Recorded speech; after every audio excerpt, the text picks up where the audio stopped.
हाँ तो नमस्कार मेरे प्यारे बच्चों। तो आज का जो मैं लेक्चर लाया हूँ ये बच्चों की डिमांड पर आपका लेक्चर आया है। मेरे एक पोल किया हुआ था, इस पोल में मैंने पूछा था कि भाई आपके बच्चे ज़्यादातर मोस्टली क्या पढ़ना पसंद करेंगे।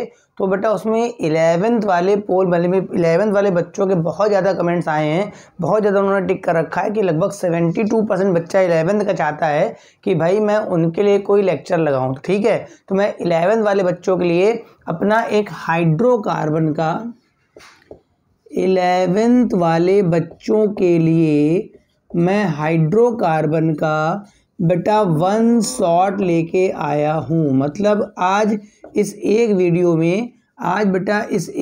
में मैं पूरा अपना एल्केन कंप्लीट कर दूंगा। इसी तरह से मेरा जो नेक्स्ट वीडियो होगा उसमें हम लोग अपना कंप्लीट कर लेंगे एल्कीन। मतलब आज 11 वाले मेरे प्यारे प्यारे जो बच्चे हैं उनके लिए मैं हाइड्रोकार्बन लेके आया हूँ। ठीक है ना। अब टाइम को वेस्ट ना करते हुए भाई मैं इतना तो बता दूं, अगर आपने चैनल सब्सक्राइब नहीं किया तो कर लें, ताकि एल्कीन का जो 1 शॉट का नोटिफिकेशन आए, कब एल्कीन का लेक्चर आएगा वो आप तक पहुंच जाए। ठीक है ना।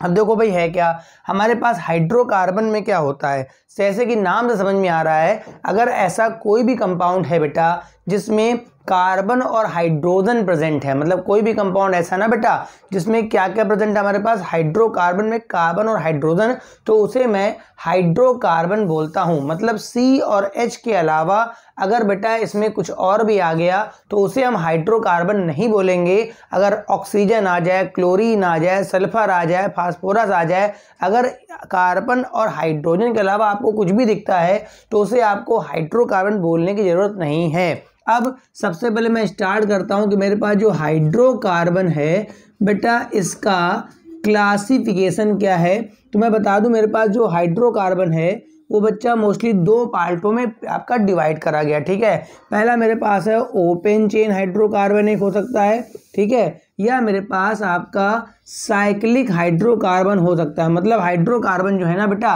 वो 2 प्रकार का आपका है। एक मेरे पास ओपन चेन, मतलब आपका स्ट्रेट कोई ओपन चेन होगा उसे हम बोलेंगे ओपन चेन हाइड्रोकार्बन, और दूसरा मेरे पास जो टाइप है बेटा उसमें एक रिंग लाइक स्ट्रक्चर बना होगा, बंद रिंग बनी होगी, तो बेटा उसे मैं बोलूंगा अपना साइक्लिक स्ट्रक्चर। ठीक है, अब बेटा जो ओपन वाला है इसको फिर से 2 भागों में डिवाइड करा गया है, जिसमें एक का नाम है सैचुरेटेड हाइड्रोकार्बन। क्या बोला बच्चा मैंने? Saturated hydrocarbon. और इसका जो सेकेंड पार्ट है वो बेटा है अनसैचुरेटेड हाइड्रोकार्बन। सेकेंड पार्ट क्या है बच्चा इसका? Unsaturated hydrocarbon. सर इसमें क्या डिफरेंस है? अगर आपके पास कोई हाइड्रोकार्बन है जिसमें कार्बन की पूरी चेन में सब जगह पे सिंगल बॉन्ड आते हैं, ठीक है ना, कार्बन के जितना जहां तक भी स्ट्रक्चर है ना बेटा उसमें सिंगल बॉन्ड के अलावा कुछ भी नहीं दिखेगा, तो उसे मैं बोलूंगा बेटा सैचुरेटेड हाइड्रोकार्बन। अनसैचुरेटेड के भैया फिर से 2 पार्ट कर दिए गए, एक को मैं एल्कीन बोलता हूं बेटा और एक को मैं बच्चा बोलता हूं एल्काइन बोलता हूं। क्या बोलता हूं?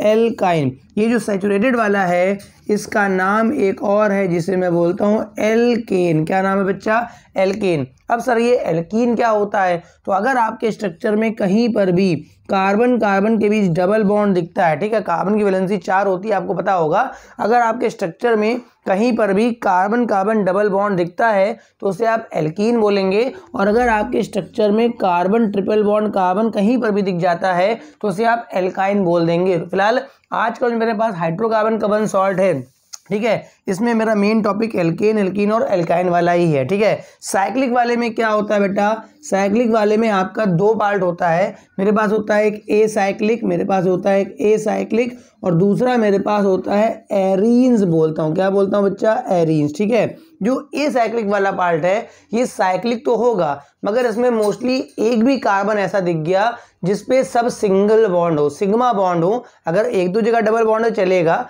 मगर अगर कोई एक भी कार्बन दिख गया या सिंगल बॉन्ड है तो मैं उसे बोलूंगा आपका ए साइक्लिक। जैसे मैंने साइक्लोप्रोपेन बना लिया, आप देखिए ये 3 कार्बन है बेटा मगर सब में सिंगल बॉन्ड है, ठीक है। ये मैंने साइक्लोब्यूटेन बना लिया, देखो 4 कार्बन बेटा मगर सब में सिंगल बॉन्ड है। ये मैंने साइक्लोपेंटेन बना लिया बच्चा, ये 5 कार्बन मगर सब में सिंगल बॉन्ड है, ठीक है। तो ये एसाइक्लिक। एरीन्स वाले में क्या होगा बेटा, इसमें कम से कम आपको एक बेंजीन रिंग दिखनी चाहिए। बेंजीन रिंग क्या होती है बेटा, 6 कार्बन की बनी होती है, साइक्लिक होती है, अल्टरनेट डबल सिंगल बॉन्ड होते हैं और प्रत्येक कार्बन का जो हाइब्रिडाइजेशन होता है बेटा वो sp2 होता है, क्योंकि हर कार्बन पर आपको 3 सिग्मा बॉन्ड देखने को मिलेंगे, ठीक है। हर कार्बन पर आपको 3 सिग्मा बॉन्ड, देखो इधर एक बेटा H भी आया होगा, तो अगर मैं इस कार्बन की बात कर दूं तो यहाँ एक सिग्मा होगा, यहाँ एक सिग्मा, यहाँ सिग्मा। तो एरीन्स बेटा उन्हें बोलेंगे जहां पर आपका बेंजीन लाइक स्ट्रक्चर आएगा।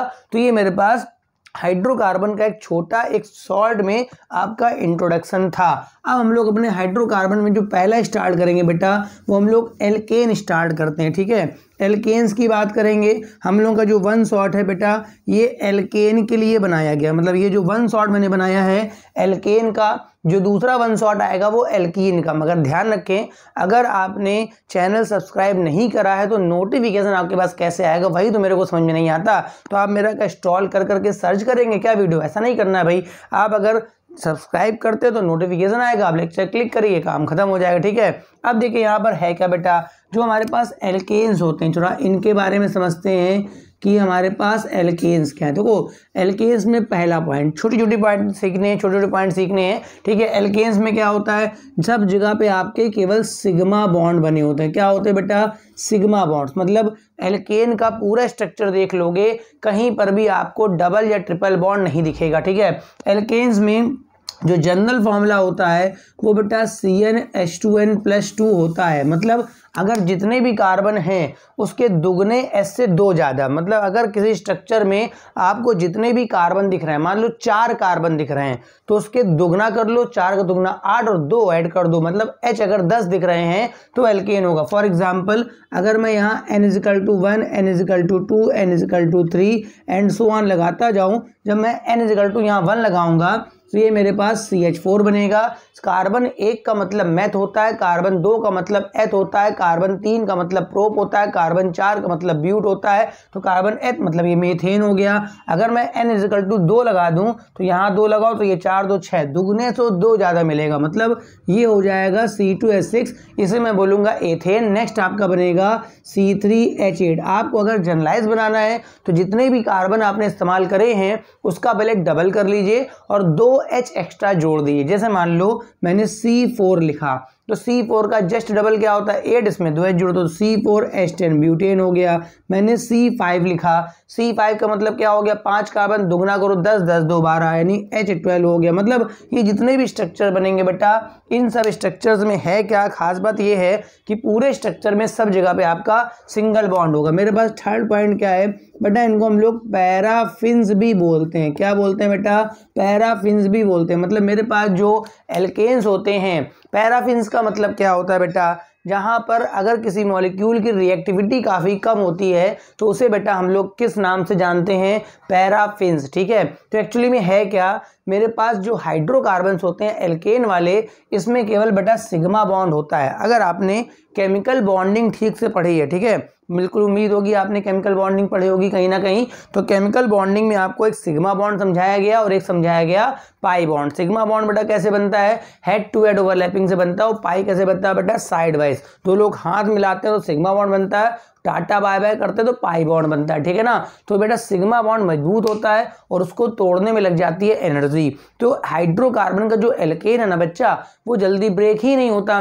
और भाई रिएक्शन करने के लिए पहले तो ब्रेक होना जरूरी ना, जब कोई टूटेगा फूटेगा तब तो रिएक्शन करेगा, बिना टूटे फूटे रिएक्शन थोड़ा कर देगा। तो इस वजह से इनको हम लोग क्या बोलते हैं, पैराफिन्स, ठीक है। हमारे पास कोई भी आप हाइड्रोकार्बन लेंगे, फॉर एग्जांपल मीथेन, तो इसमें बेटा आप 4 सिग्मा बॉन्ड ऐसे मैनेज होते हैं, 4 सिग्मा बॉन्ड ऐसे मैनेज होते हैं। तो देखिए कार्बन के आउटर मोस्ट शेल में 4 इलेक्ट्रॉन होते हैं, चारों बॉन्ड में चले गए तो 1 सिग्मा, 2 सिग्मा, 3 सिग्मा, 4, तो 4 सिग्मा बॉन्ड की वजह से इसका बच्चा जो हाइब्रिडाइजेशन है वो बेटा sp3 में आएगा। इसका जो संकरण है, जो हाइब्रिडाइजेशन है वो बेटा sp3 आएगा। इस वजह से इसकी जो ज्योमेट्री बनेगी बेटा, इसकी ज्योमेट्री बनेगी टेट्राहाइड्रल। क्या बनेगी बच्चा? टेट्राहाइड्रल। ठीक है, तो ये मेरे पास एक टेट्राहेड्रल बनेगा, जिसका जो बॉन्ड एंगल होगा बेटा वो कितने डिग्री का होगा? 109 डिग्री और 28 मिनट। मतलब चेन स्ट्रेट नहीं चलती है, चेन बेटा स्ट्रेट नहीं चलेगी। ये सारे के सारे जितने भी कार्बन होंगे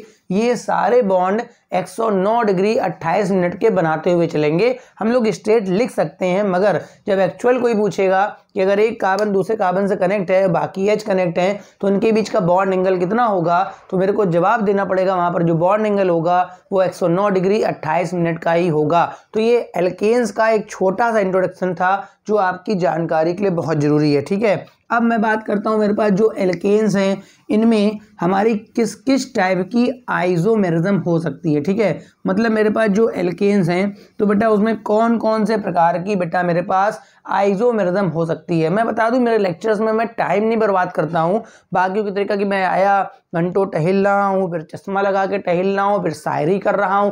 अरे बेटा टाइम है, टाइम की इज्जत करो। ठीक है, टाइम की इज्जत करो। ठीक है, आप एक एक घंटे के 2-2 घंटे के बैच बनाओ। किसने कहा कि आप 8 घंटे का बना दोगे? बच्चा भी तरस, आप भी तरस। अरे 2-2 घंटे 4 बार में दे दो, इतनी कमी नहीं किसी के पास। मगर आप उसमें 8 घंटे पार करने के लिए आपने 2.5 घंटे तो शेरो शायरी कर डाली। ठीक है ना, बच्चों का मनोरंजन कर डाला, इनकी एक्स उनकी एक्स से मिलवा दिया। अरे भैया क्या ही लगा रखा है, एजुकेशन है कि किस एजुकेशन को कौन से लेवल में आप ले जा रहे हैं भाई। तो वही मतलब है। तो यहाँ पर आप बिल्कुल सारा दिमाग आप अपने टॉपिक को कम समय वाले वीडियो में कवर करें, वो ज़्यादा अच्छा आपके लिए है।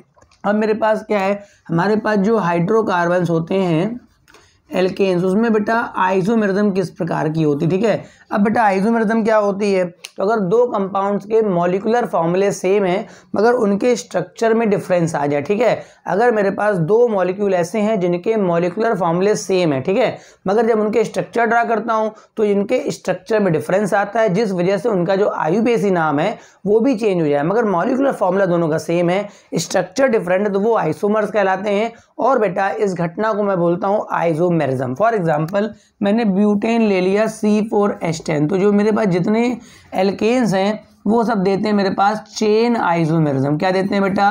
Chain isomerism. मतलब मेरे पास जो एल्केन्स के लिए जो आइसोमेरिज्म है वो मोस्टली है बेटा चेन आइसोमेरिज्म। जैसे मैंने C4H10 ले लिया, क्या ले लिया मैंने? C4H10। अब मेरे को इसका स्ट्रक्चर ड्रा करना है। ठीक है, तो आप पहले देखिए इसमें कितने कार्बन है, 4 कार्बन है, तो आपने पहले 4 कार्बन ऐसे बना लिए। ठीक है, पहले आपने 4 कार्बन ऐसे बना लिए। ठीक है, अब मैं सारे H मैनेज करूंगा। आपको पता है कार्बन की वैलेंसी 4 होती है, तो यहाँ बेटा 3H लग जाएंगे, यहाँ बेटा 2H लग जाएंगे, यहाँ बेटा 2H लग जाएंगे, यहाँ पर 3। आप पहले H काउंट कर लीजिए, 3 3 6 2 8 2 10। ठीक है, तो इसका जो नाम है, अगर आप इसका आईयूपीएसी निकालना जानते होंगे, हाँ अगर आपने आईयूपीएसी नॉमेनक्लेचर नहीं पढ़ा है तो मेरी प्ले लिस्ट में जाइए, उसमें 6 या 7 लेक्चर ऐसे कुछ आईयूपीएसी के पढ़े हैं और कंप्लीट आईयूपीएसी जो आपके मतलब के लेवल की पूरी उसमें समझाई गई भाई। ठीक है, तो देखो भाई ये नॉर्मल ब्यूटेन बन गया भाई, 4 कार्बन की चेन है तो इसका नाम हो गया नॉर्मल ब्यूटेन। क्या नाम है बच्चा इसका? Normal butane. अब देखो मैं इसी फॉर्मूले से एक और स्ट्रक्चर ड्रा करूंगा। तो मैंने 3 कार्बन ऐसे ले लिए, चौथा कार्बन मैं बीच में भी सेट कर सकता हूँ। देखो किनारे सेट कर दोगे तो फिर से वही बन जाएगा, इधर सेट कर दोगे तो फिर से वही बन जाएगा, तो मैंने बीच में लगा लिया।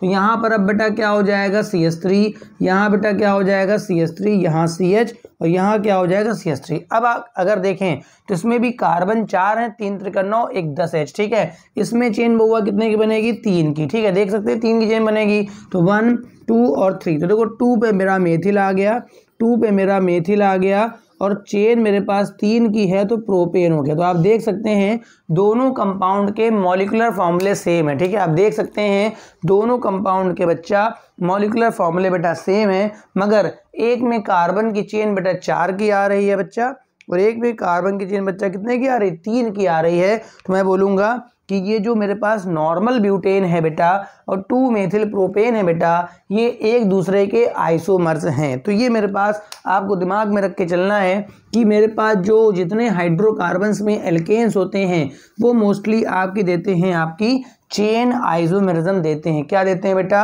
चेन आइसोमेरिज्म देते हैं। अगर 5 कार्बन का कर लूँगा तो उसमें ज़्यादा आइसोमर्स बनेंगे, 6 का करूँगा तो जितने आपकी चेन एक्स्ट्रा बन सकती हैं उस पूरे स्ट्रक्चर से जितने स्ट्रक्चर ड्रा हो सकते हैं वो उसके चेन आइसोमर्स होंगे। मगर ध्यान रखिएगा आप जितने भी स्ट्रक्चर ड्रा करें सब में कार्बन की चेन डिफरेंट होनी चाहिए, इस तरह से रहेगा। ठीक है, ठीक। तो यहाँ पर मेरे पास ये एक छोटा सा सेगमेंट था क्योंकि टॉपिक मेरा आइसोमेरिज्म नहीं चल रहा है, टॉपिक मेरा चल रहा है बेटा एल्केन। तो ये मेरा हाइड्रोकार्बन का आपका आइसोमेरिज्म का पार्ट हो गया एल्केन का। अब हमारे पास आते हैं कि भाई मेरे पास method of preparation of alkanes क्या है, मतलब एल्केन्स बनाने के मेरे पास कौन कौन से मेथड्स होते हैं। तो भाई एल्केन बनाने के मेथड्स सब बड़े ज़बरदस्त मेथड हैं और सब बहुत ज़्यादा पेपर में कहीं ना कहीं आपके पूछे जाते हैं। मतलब एल्केन्स बनाने के जो मेथड हैं बहुत इंपॉर्टेंट है। ठीक है, तो मैं पहले लेता हूँ फ्रॉम एल्कीन एंड एल्काइन। ठीक है, हम लोग अपने जो आगे वाले टॉपिक हैं एल्कीन और एल्काइन, इससे हम लोग एल्केन बना सकते हैं। ठीक है, एल्कीन होता है तो बेटा कार्बन कार्बन के बीच डबल बॉन्ड होता है, एल्काइन होता है तो कार्बन कार्बन के बीच ट्रिपल बॉन्ड होता है। अगर मैं किसी भी एल्कीन या एल्काइन को अगर हाइड्रोजन गैस देता हूं बेटा, उसका हाइड्रोजनेशन कराता हूं तो डबल और ट्रिपल बॉन्ड पे बच्चा एडिशन रिएक्शन हो जाती है और डबल से वो बन जाता है सिंगल। अगर ट्रिपल होगा तो पहले डबल बनेगा, डबल के बाद सिंगल बनेगा। इस रिएक्शन को कराने के लिए हमें निकेल, पैलेडियम या प्लेटिनम कैटलिस्ट का रिक्वायरमेंट होता है।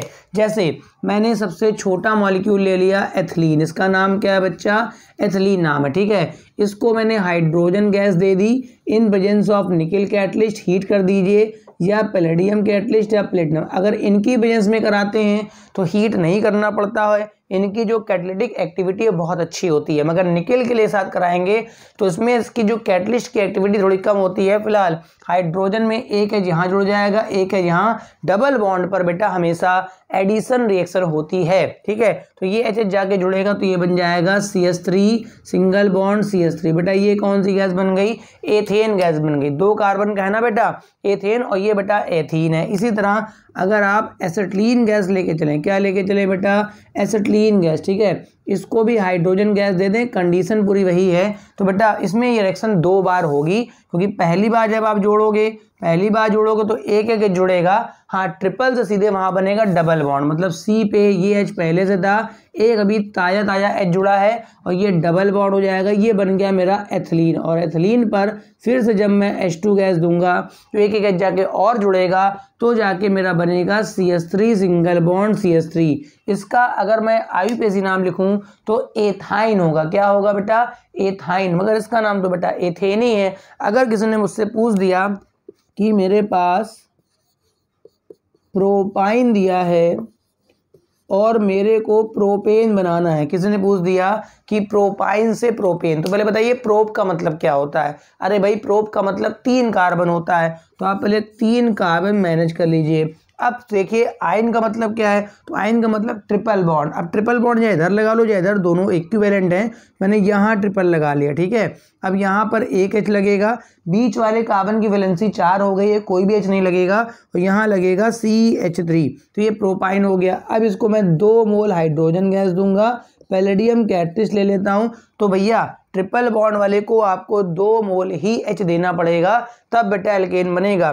तो एक H यहाँ, एक H यहाँ जुड़ेगा, फाइनली क्या बन जाएगा? CH3, ये हो जाएगा CH2 और ये हो जाएगा CH3। तो इस तरह से आपका प्रोपेन बन के आ जाएगा। तो किसी भी एल्कीन या एल्काइन का अगर बच्चा आप कराते हैं, हाइड्रोजनेशन कराते हैं, तो वो आपका एल्केन में कन्वर्ट हो जाएगा। बेटा इस मेथड का एक और नाम होता है सेबातिये एंड सेंड्रेंस मेथड। ठीक है, इस मेथड का आप कहीं नाम नोट कर लीजिएगा, बाई चांस कभी मेमोरी में आ जाए कि उसने दे दिया एग्जाम में कि भाई सेबातिये एंड सेंड्रेंस मेथड क्या होता है, तो इसको इस मेथड के नाम से भी जानते हैं। अब मेरे पास जो सेकेंड मेथड है वो है मेरे पास फ्रॉम एल्किल हैलाइड। ठीक है, तो एल्किल हैलाइड से हम लोग कम से कम 3 से 4 मेथड हैं। एल्किल हैलाइड क्या होता है बेटा बता रहा हूँ भी, इनसे कम से कम बेटा 3 से 4 मेथड हैं जिससे हम लोग अपना एल्केन बना सकते हैं। तो सेकंड नंबर पे आप डाल दीजिए from alkyl halide. Second number पे एल्किल हैलाइड, ये क्या होते हैं बेटा, ये हमारे पास RX टाइप के मॉलिक्यूल्स होते हैं। जैसे R तो आपको पता ही है एल्किल ग्रुप होता है, बाकी X बेटा हमारा क्या होता है halogen, just like a ClBrI। तो इनसे बनाने के हमारे पास कम से कम 3 से 4 मेथड एल्किल हैलाइड से हैं, ठीक है।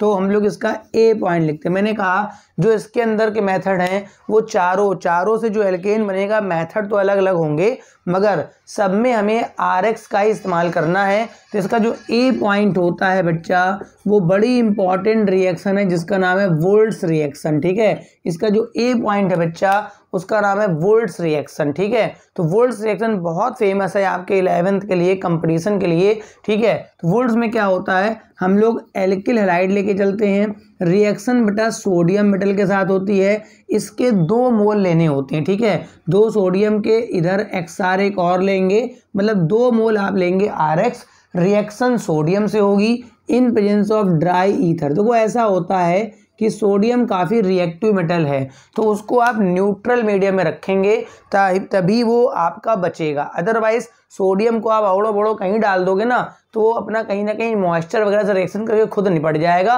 तो RX ढूंढता रहेगा कहाँ हो भैया कहाँ चले गए, तो हमें ड्राई ईथर लेना पड़ेगा। फाइनली इसकी मैकेनिज्म मेरे को नहीं बतानी, मैकेनिज्म होती है इसकी, आयनिक मैकेनिज्म भी होती है और बेटा रेडिकल मैकेनिज्म भी होती है, वो जब मैं जी नीट वाले लेक्चर चालू करूंगा तब बताऊंगा, ठीक है। तो यहाँ पर आपका अभी तो फिलहाल 2NaX निकल जाएगा और ये दोनों R जो होंगे आपके आपस में जुड़ जाएंगे, प्लस आपका बनेगा 2NaX। तो देखो भैया अगर R से कहीं R जुड़ा है, कहीं R से H जुड़ा है तो भी वो एल्केन होता है, या कभी R से R जुड़ा है बेटा तो भी वो एल्केन होता है। जैसे अगर ये मेथिल हुआ तो ये भी मेथिल, तो बेटा एथेन बन जाएगा।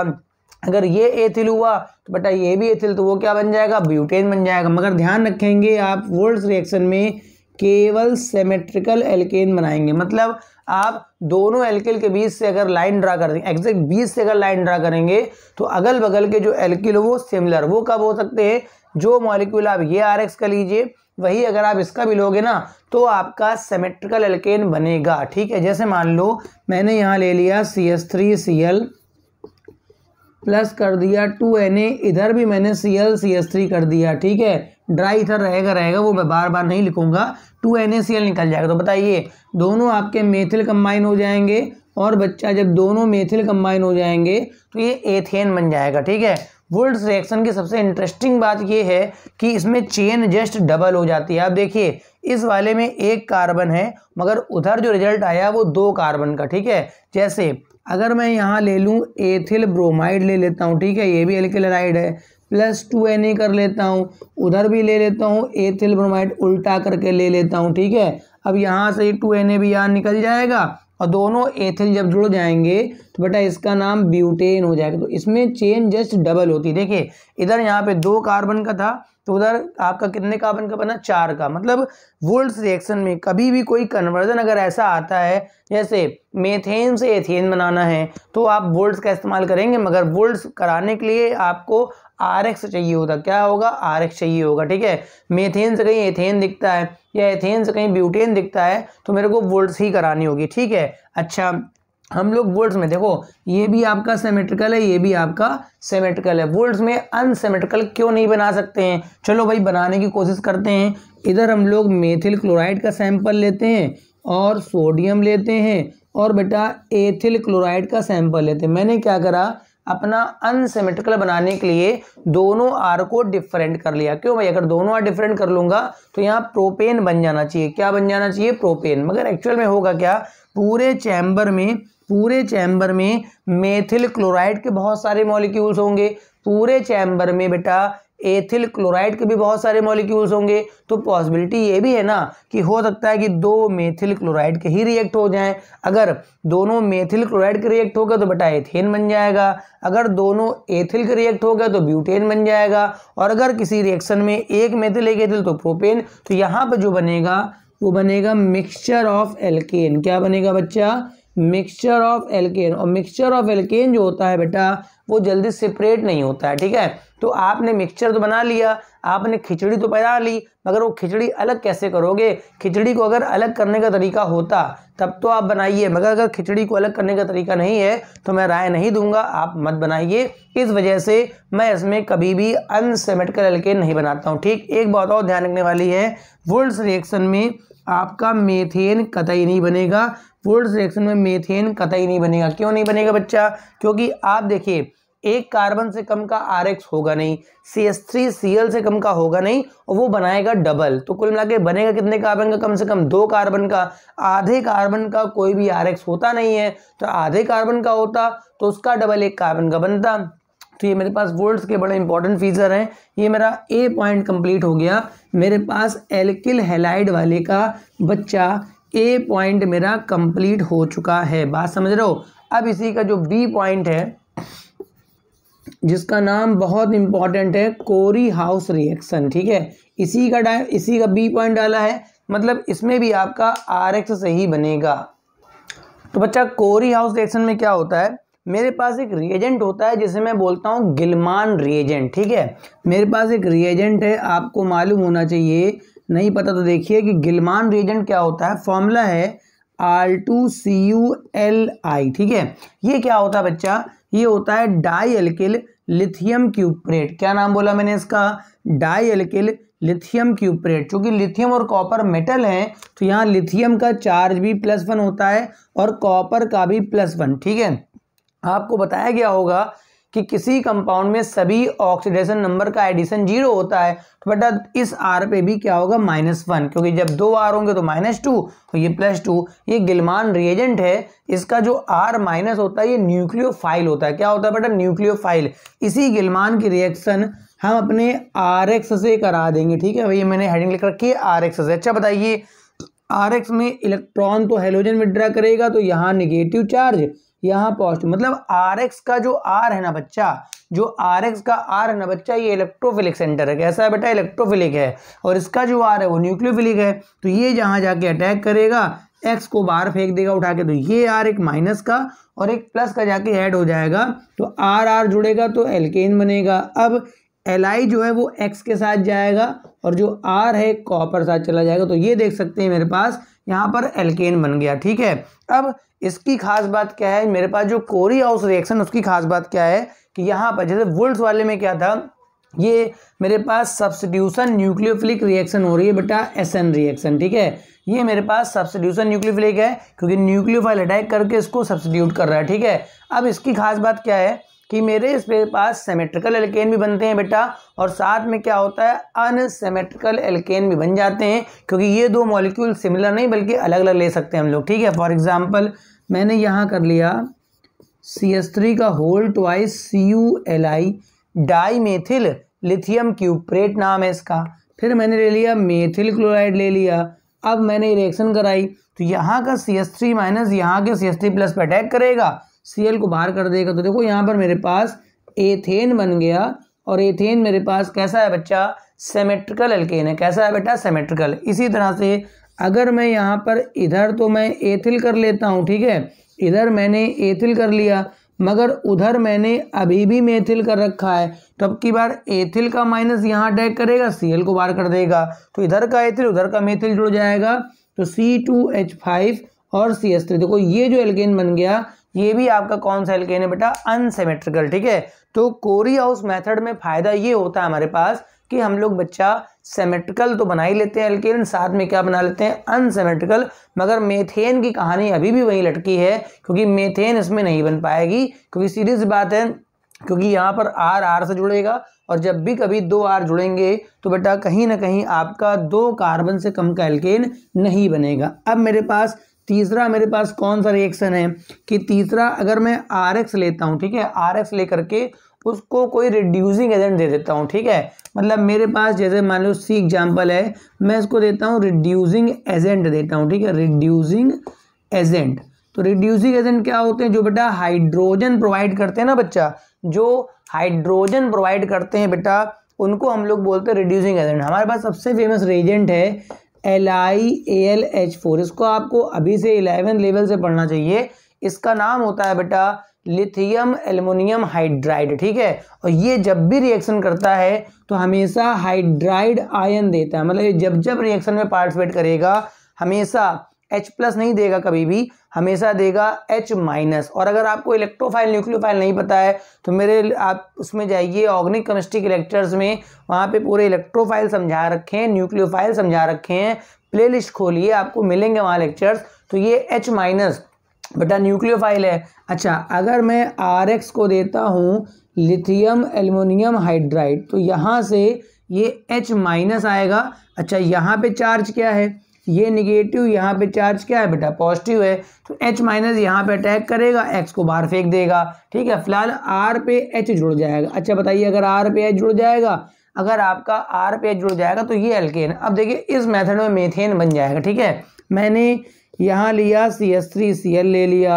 और इसको दिया मैंने लिथियम एल्युमिनियम हाइड्राइड, H- आएगा, अटैक करेगा, उठा के बाहर फेंक देगा, तो मीथेन बन जाएगा, ठीक है। अगर मैंने ले लिया यहाँ पर एथिल क्लोराइड, ठीक है, अगर मैंने यहाँ पर ले लिया एथिल क्लोराइड और इसको भी मैंने यही दिया तो यहाँ पर भी H- आएगा, यहाँ अटैक करेगा, इनको बाहर फेंक देगा, तो ये बन जाएगा C2H6। तो यहाँ समझ में आ रहा है कि इस मेथड में हम लोग मीथेन भी बना सकते हैं, एथेन भी बना सकते हैं। जैसे जैसे आप R बदलते जाएंगे वैसे वैसे आपका ये जो है स्ट्रक्चर आपका चेंज होता जाएगा, ठीक है। मतलब आपका जो है ना एल्केन्स बनता जाएगा। अब उसके बाद मेरे पास ये एल्केलाइड से हो गया है।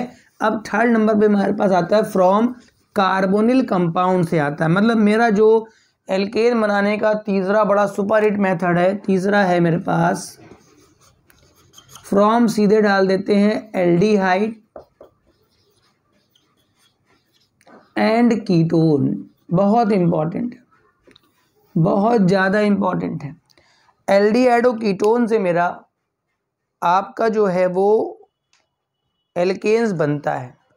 इसके अंदर बेटा दो मेथड आते हैं, एक का नाम होता है क्लेमेंसन रिडक्शन, एक का नाम होता है वोल्फ किस्नर रिडक्शन, ठीक। और हाइड्रोजन आयोडाइड से भी कभी कभी हो जाता है। तो पहले मैं बताता हूँ इसके अंदर ए पॉइंट जिसका नाम बच्चा होता है क्लेमेंसन रिडक्शन। ये बेटा क्या होता है डिटेल में थोड़ा देखना है।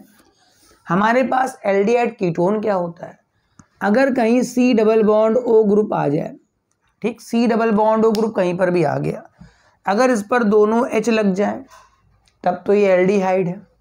अगर एक R और एक H लग जाए तब भी एल्डिहाइड है। जब तक एक H जिंदा रहेगा तब तक एल्डिहाइड रहेगा, मगर अगर दोनों R लग गए तो वो कीटोन होगा। तो मेरे पास अगर एल्डिहाइड या कीटोन दिया जाए, पहचान लेंगे ना आप, दोनों H कर देंगे तो उसका नाम फॉर्मल्डिहाइड होता है, एक मेथिल एक H कर देंगे तो एसिटल्डिहाइड होता है, दोनों मेथिल में एसीटोन। इसको देना है बेटा जिंक अमलगम देना होता है। जिंक को आप मरकरी में घोल लेंगे और साथ में देंगे इसको कंसनट्रेटेड HCl। तो अभी 11 लेवल के लिए क्या है कि इस पूरे सिस्टम से 4 H निकल के आते हैं, मतलब ये जो H हैं वो इसी एसिड से ही निकलते हैं। इस पूरे सिस्टम से 4 H निकल के आएंगे और जिस जगह पे आपका CO ग्रुप होगा ना बेटा, उस जगह पे आपके दोनों H लग जाएंगे, ठीक। मतलब एक O आप हटाएंगे और उसके बदले 2 H लगाएंगे। वैसे भी H की वैलेंसी 1 होती है, O की 2 होती है, बाकी 2 H इस O को लेके जाके खुश रहेंगे पानी बना के। तो मतलब जहाँ CO ग्रुप होगा उस जगह पे आपको CH2 ग्रुप जाके चिपका देना, जहाँ CO ग्रुप होगा उस जगह पे आपको CH2 ग्रुप जाके चिपका देना, ठीक। जैसे अगर मैंने यहाँ फॉर्मल्डिहाइड कर लिया, अगर मैंने यहाँ फॉर्मल्डिहाइड कर लिया, रिएजेंट यही देना है, ये हटाना है और दोनों H चिपका देना। देखिए आपका मेथेन का फॉर्मेशन हो गया। क्या बन गया बेटा? मेथेन। अगर मैंने यहाँ CH3 कर दिया एसिटल्डिहाइड, तो देखो यहाँ पर भी CH3, तो ये एथेन बन गया। आप देखिए ध्यान से ना, CH3 एथेन। अगर मैंने यहाँ भी CH3 कर दिया तो यहाँ CH3, मतलब ये प्रोपेन बन जाएगा, CH3 CH2 CH3। तो कुल मिला के अगर मेरे पास कोई भी एल्डिहाइड या कीटोन है उसको मैं देता हूँ जिंक अमलगम और देता हूँ बच्चा कंसनट्रेटेड HCl, तो वहाँ पर मेरे पास CO हट के बेटा क्या लग जाता है? CH2, ठीक। इसी के जैसा एक मेरा होता है जिसमें B पॉइंट डाल रहा हूँ, जिसका नाम है वोल्फ किस्नर रिडक्शन। कुछ किताबों में रिएक्शन नहीं दी होती, मगर बेटा कंपटीशन के लिए बड़ा इंपॉर्टेंट है। जिसका नाम है वोल्फ किस्नर रिडक्शन। ठीक, इसमें भी बेटा बिल्कुल यही फंक्शन होता है, केवल रिएजेंट चेंज होता है। हम लोग यहाँ पर भी अपना लेंगे एल्डिहाइड कीटोन, बस यहाँ रिएजेंट होता है मॉलिक्यूल हाइड्रोजन लेते हैं। हाइड्रोजन का फॉर्मूला होता है बच्चा NH2 single bond NH2 in presence of base लेते हैं। क्या लेते हैं? बेस। जैसे क्लेमेंसन जब मैं बता रहा था तो मैंने बताया था आपको एसिड कैटलिस्ट होता है, वहाँ एसिड लेते हैं साथ में, कैटलिस्ट नहीं होता है, एसिड रिएक्शन ही करता है। और यहाँ पे बेसिक, यहाँ पर भी वही फंक्शन होता है कि जहाँ CO हटेगा बच्चा उसके बदले में आपका क्या लगा देंगे आप? CH2। मतलब ये CO हटेगा और CH2 निकलेगा, बस इतना डिफरेंस हो रहा है कि वहाँ का जो मीडियम एसिडिक था, यहाँ का बेसिक। अब जैसे मान लो आपने यहाँ फॉर्मेल्डिहाइड ले लिया, क्या ले लिया?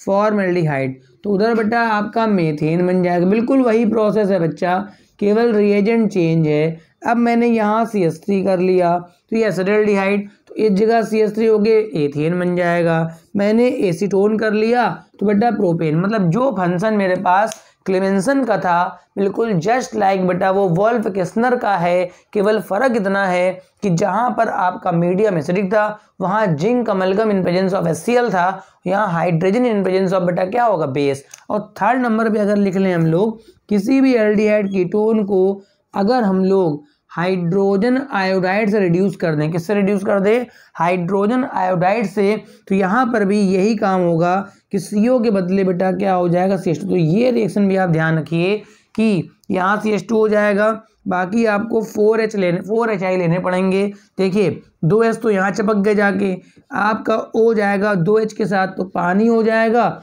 और 2I2 आयोडीन बाहर निकल आएगा। ठीक है, तो ये भी एक मेथड होता है आपका एल्डिहाइडो कीटोन को अगर मैं HI से रिड्यूस कराऊं तो भी मेरा एल्केन बनेगा। यानी कुल मिला के बेटा एल्डिहाइडो कीटोन से बनाने के लिए मेरे पास कितने मेथड हो गए बेटा? 3 मेथड हो गए।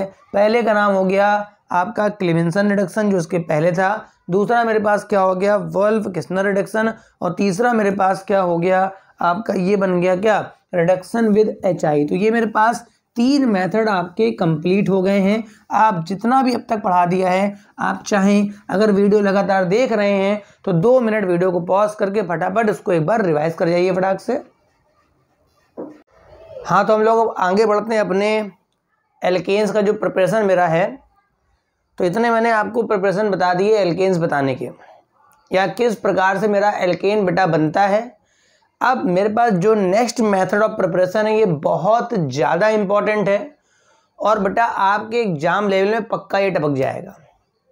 मैं अब क्या करूँगा, मेरे पास कोई भी कार्बोक्सिलिक एसिड अगर होगा बेटा, बहुत ध्यान से बात सुनेंगे बेटा, अगर मेरे पास कोई भी कार्बोक्सिलिक एसिड होगा तो मैं उसके सोडियम सॉल्ट से एल्केन को बना सकता हूं।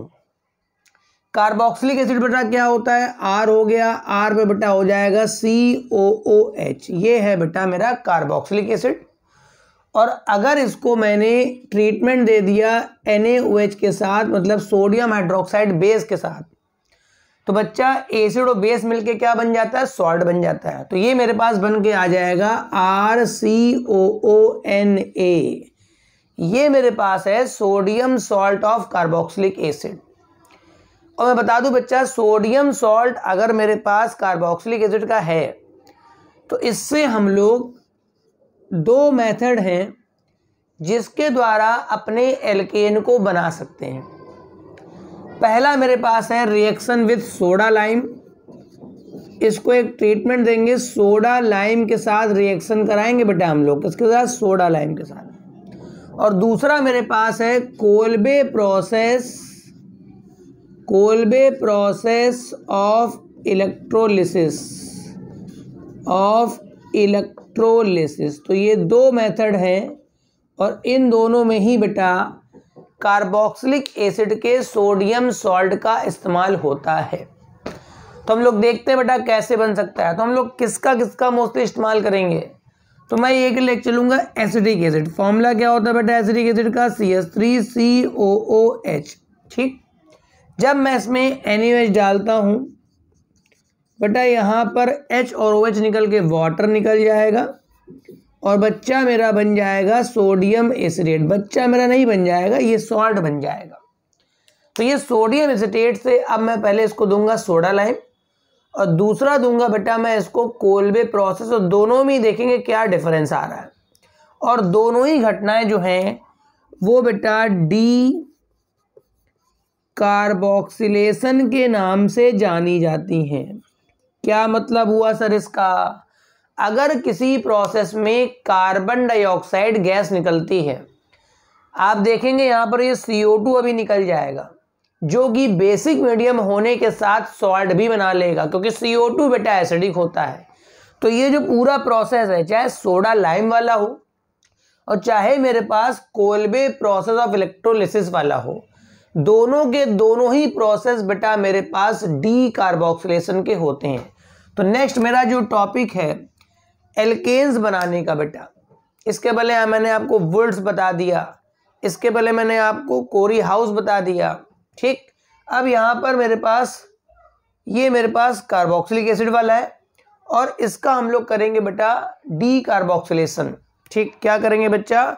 डी कार्बोक्सिलेशन यहाँ पर करेंगे, ठीक। अब प्रोसेस को अपने स्टार्ट करते हैं। तो इसका पहला मेथड हम लोग सोडियम सॉल्ट का जो पहला मेथड है वो इसको देंगे सोडा लाइम वाला, ठीक ठीक। तो पहला ए पॉइंट डाल देते हैं, लिख लेते हैं विद सोडा लाइम। क्या लिख लेते हैं? With soda lime. सर ये सोडा लाइम क्या होता है? सोडा लाइम बेटा क्या होता है? NaOH प्लस CaO का कंबाइन मिक्सचर, ठीक है बेटा। जो सोडा लाइम होता है वो सोडियम हाइड्रोक्साइड और कैल्शियम ऑक्साइड का मिक्सचर होता है, मगर रिएक्शन में जो पार्टिसिपेट करता है वो NaOH करता है। कैल्शियम ऑक्साइड यहाँ पर हमारे पास कॉपर की ट्यूब होती है, उसको बेटा खराब होने से रोकता है इसमें, ठीक है। अगर मैं कोई भी कार्बोक्सिलिक एसिड का सोडियम सॉल्ट लेता हूँ और इसको देता हूँ सोडा लाइम, मतलब मैंने इसको दिया NaOH दिया और एरो के ऊपर आप लिख लेंगे CaO और हीट कर लेंगे, तो यहाँ से बच्चा सोडियम कार्बोनेट ऐसे निकल जाता है। सबका बेटा ऐसे ही निकलता है, तुम भी ऐसे निकालो। मैकेनिज्म भी होती है इसकी, मैकेनिज्म भी होती है, मगर मेरा ये बैच अभी 11th लेवल का है तो मैं मैकेनिज्म में नहीं जा रहा हूँ। तो ये सोडियम कार्बोनेट और ये जो बेटा H है ना, जाके यहाँ लग जाएगा, तो ये बन जाएगा बच्चा मेरे RH बन जाएगा। प्लस देखिए सोडियम कार्बोनेट में कहीं ना कहीं CO2 तो निकल के गई है, तो घटना का नाम बेटा हो गया डी कार्बोक्सिलेशन, ठीक। इस प्रोसेस की खास बात क्या है? जितने भी कार्बन का सोडियम सॉल्ट होगा बेटा एक कार्बन उससे कम हो जाएगा, क्योंकि एक कार्बन तो CO3 के फॉर्म में जा रहा है। मतलब अगर ये N कार्बन का आपने लिया तो जो एल्केन बनेगा बच्चा वो N-1 कार्बन का होगा। अगर ये आपने N कार्बन का लिया है ना बेटा, तो जो एल्केन बनेगा बेटा वो N-1 कार्बन का होगा। फॉर एग्जाम्पल मैंने ले लिया CH3COON, इसका नाम सोडियम एसिटेट है। यहाँ मैंने ले लिया सोडा लाइम, मतलब NaOH कर लिया और रिएक्शन कराऊंगा CaO, हीट कर दूंगा, सोडियम कार्बोनेट बेटा निकल जाएगा और ये H जब यहाँ लगेगा ना बेटा तो मेथेन गैस बनेगी, बाकी मेरा निकल जाएगा सोडियम कार्बोनेट, ठीक है। आप देखिए इसमें आपके 2 कार्बन है, तो वहां पर जो एल्केन बनेगा बेटा कितने कार्बन का बनेगा? 1 कार्बन का। अगर मैं यहाँ पर इथाइल कर दूं, यहाँ पर मैं इथाइल कर दूं CH3COONA, ये क्या है बच्चा? सोडियम प्रोपियोनेट, 3 कार्बन है ना, इसको जब मैं सोडा लाइम दूंगा तो आप ये रिएक्शन अपने आप से कर लीजिएगा, और करके जो लोग कर लें, जिन लोगों ने करा हो वर्किंग, मेरे को आंसर बता देंगे कि इस मेथड में क्या बनेगा। तो ये पहला मेथड था मेरा sodium salt of carboxylic acid की रिएक्शन। अगर मैं जैसे मान लो मेरे को एक कंपाउंड दे दिया जाए, ऐसे ही इस तरह एक रिंग बना दी गई और COONA दे दिया जाए, अब मैं इसको देता हूँ सोडा लाइम, मतलब NaOH और CaO, इसको भी आप हीट कर लेंगे तो यहाँ से सोडियम कार्बोनेट निकल जाएगा, H यहाँ चपक जाएगा, तो ये साइक्लोहेक्सेन बन जाएगा। क्या बन जाएगा बच्चा? साइक्लोहेक्सेन, ठीक है। तो ये मेरे पास सोडियम सॉल्ट का बेटा पहला मेथड हो गया। अब हम लोग लिखते हैं सेकंड पॉइंट कि हम लोग कोलबे मेथड के द्वारा, सेकंड पॉइंट लिखते हैं बच्चा हम लोग कि कोलबे मेथड के द्वारा हम लोग किस प्रकार से अपना एल्केन बना सकते हैं। तो इसी का B पॉइंट है जिसका नाम है कोलबे मेथड। देखो भाई कोलबे मेथड जो है एक प्रकार का बेटा इलेक्ट्रोलिसिस प्रोसेस होता है। मतलब मैं सोडियम सॉल्ट पानी में घुल जाता है, वो आयनाइज हो जाएगा, एक बनेगा Na+, दूसरा कार्बोक्सिलेट आयन बनेगा। और जब मैं इसमें 2 रॉड लगाऊंगा, 2 रॉडों के नाम जानते हो ना, जो निगेटिव वाला होगा बेटा वो आपका कैथोड होगा और जो पॉजिटिव वाला होगा वो एनोड होगा। प्लस वाला आयन जाएगा कैथोड की तरफ, माइनस वाला जाएगा एनोड की तरफ। एक तरफ होगा ऑक्सीडेशन, एक तरफ होगा रिडक्शन। पूरा प्रोसेस देखते हैं क्या होता है। तो ये मैंने RCOONA सोडियम सॉल्ट लिया, इसको पहले मैंने पानी में डिसॉल्व कर दिया। भाई हवा में तो आयनाइज करूंगा नहीं, मैं इसको वाटर में डाल दिया। सॉल्ट आयनाइज होता है तो इसके मैं जरा 2 मोल लेके चलूंगा, ठीक है। होंगे यहाँ बहुत सारे मोल्स, मगर बैलेंस इक्वेशन जो होगी बेटा वो 2 मोल से आएगी। अब बताइए Na पे चार्ज क्या होता है बेटा, प्लस, तो Na+ निकलेगा तो इस पोर्शन पे क्या निकलेगा, माइनस। तो ये बनेगा 2RCOO, यहाँ पर 2 इलेक्ट्रॉन माइनस और 2Na+ यहाँ पर बन के आ जाएगा। बात समझ रहे हैं। अब इसमें से ये जो पोर्शन है ये बेटा चूंकि निगेटिवली चार्ज है तो ये एनोड पे जाके डिस्चार्ज होगा, मगर वहां पर प्रॉब्लम ये होती है कि Na+ के साथ वहां पर H+ आयन भी प्रेजेंट होता है, क्योंकि पानी में आपने घोला है। और Na+ और H+ में बेटा जो ECS है, हम लोग अभी इंटर में एक टॉपिक पढ़ेंगे, या जो लोग बच्चे CBSE SS बोर्ड के होंगे उनको पता होगा रिएक्टिविटी मेटल की सीरीज। तो H+ इलेक्ट्रॉन जल्दी लेता है इन कंपेयर टू Na+। मतलब यहाँ पर जो कार्बोक्सिलेट आयन है ये तो एनोड पे जाके डिस्चार्ज होगा, मगर Na+ और H+ में H+ इलेक्ट्रॉन लेकर के हाइड्रोजन गैस बनाएगा और उसका OH- बचा रह जाएगा। वो OH- Na+ के साथ कंबाइन होके आपका बना देगा NaOH। फिलहाल मैं यहाँ पर इसको ले जाता हूँ एनोड पे, देखते हैं क्या रिएक्शन होती है। क्या होता है बेटा, एनोड। तो सोचिए एनोड रॉड पे चार्ज क्या होता है बेटा, प्लस होता है, ठीक है। तो ये गया 2RCOO, 2 इलेक्ट्रॉन माइनस, तो यहाँ पर ये 2 इलेक्ट्रॉन लॉस करेगा, ठीक है। देखो भाई एनोड प्लस है तो उसे इलेक्ट्रॉन चाहिए, इस पे ज्यादा है तो देखो 1 से तो 1 इलेक्ट्रॉन निकलता, मगर 2 है तो 2 इलेक्ट्रॉन निकलेगा। तो यहाँ पर 2RC डबल बॉन्ड O ऐसे O का रेडिकल बन जाएगा। अब देखिए, खुद देखिए, यहाँ मैंने एक इलेक्ट्रॉन का बैलेंस देखिए आप क्या है, यहाँ पर खुद समझ सकते हैं। 2 इलेक्ट्रॉन को लॉस हो गया, कुल इलेक्ट्रॉन देखो यहाँ कितने हैं, 2, ये इसका डबल करो कितने हुए, 4, 4 में 2 निकल गया तो 2 बचे, तो 2 में 1 ये बचा, उसका डबल देखो 2। तो ये एक रेडिकल बन जाता है, मगर ये रेडिकल बेटा अनस्टेबल होता है। तो ये क्या करेगा, अपना CO2 गैस निकालेगा। क्या निकालेगा बेटा, CO2 गैस। तो CO2 गैस कैसे निकलेगी, जब बेटा यहाँ पर डबल बॉन्ड बनेगा। क्या बनेगा, डबल। तो इसके लिए क्या होगा, ये जो बॉन्ड है ये भी रेडिकल के फॉर्म में टूटेगा, इसके इलेक्ट्रॉन से और इसके इलेक्ट्रॉन से यहाँ डबल बनेगा, एक R का डॉट, तो ये 2 R के डॉट बन जाएंगे और बेटा आपके 2 मोल CO2 के निकल जाएंगे। अब यही दोनों R के डॉट, यही दोनों R के डॉट, यही दोनों R के डॉट जुड़ जाएंगे और R सिंगल बॉन्ड R बना देंगे। मैंने आपको बताया था कि कहीं पर भी अगर R सिंगल बॉन्ड R होता है ना बेटा, तो वहां पर वो एल्केन होता है। जैसे अगर यहाँ पर ये R मैं मिथाइल ले लूँ, इससे तो छोटा लूंगे नहीं, ठीक है। तो ये मिथाइल लोगे तो ये बेटा हो जाएगा CH3 सिंगल बॉन्ड CH3। इस प्रोसेस में आपका मेथेन नहीं बन पाएगा, इस प्रोसेस में आपका मेथेन नहीं बन पाएगा, बल्कि इवन नंबर वाले बनेंगे। जैसे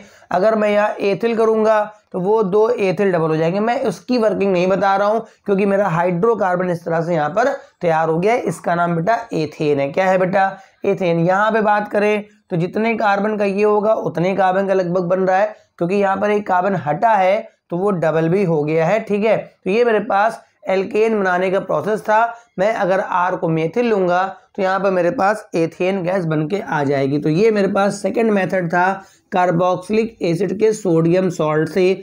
अब मैं एक मेथड और बता करके अपनी फिजिकल प्रॉपर्टीज ऑफ हाइड्रोकार्बन में जाने वाला हूँ, ठीक है।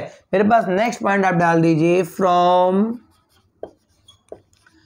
ग्रिग्नॉर्ड रिएजेंट, ठीक है, फ्रॉम ग्रिग्नॉर्ड रिएजेंट। चूंकि आप अभी सब नन्हे मुन्ने बच्चे हैं तो धीमे धीमे रिएजेंट आप सीखेंगे।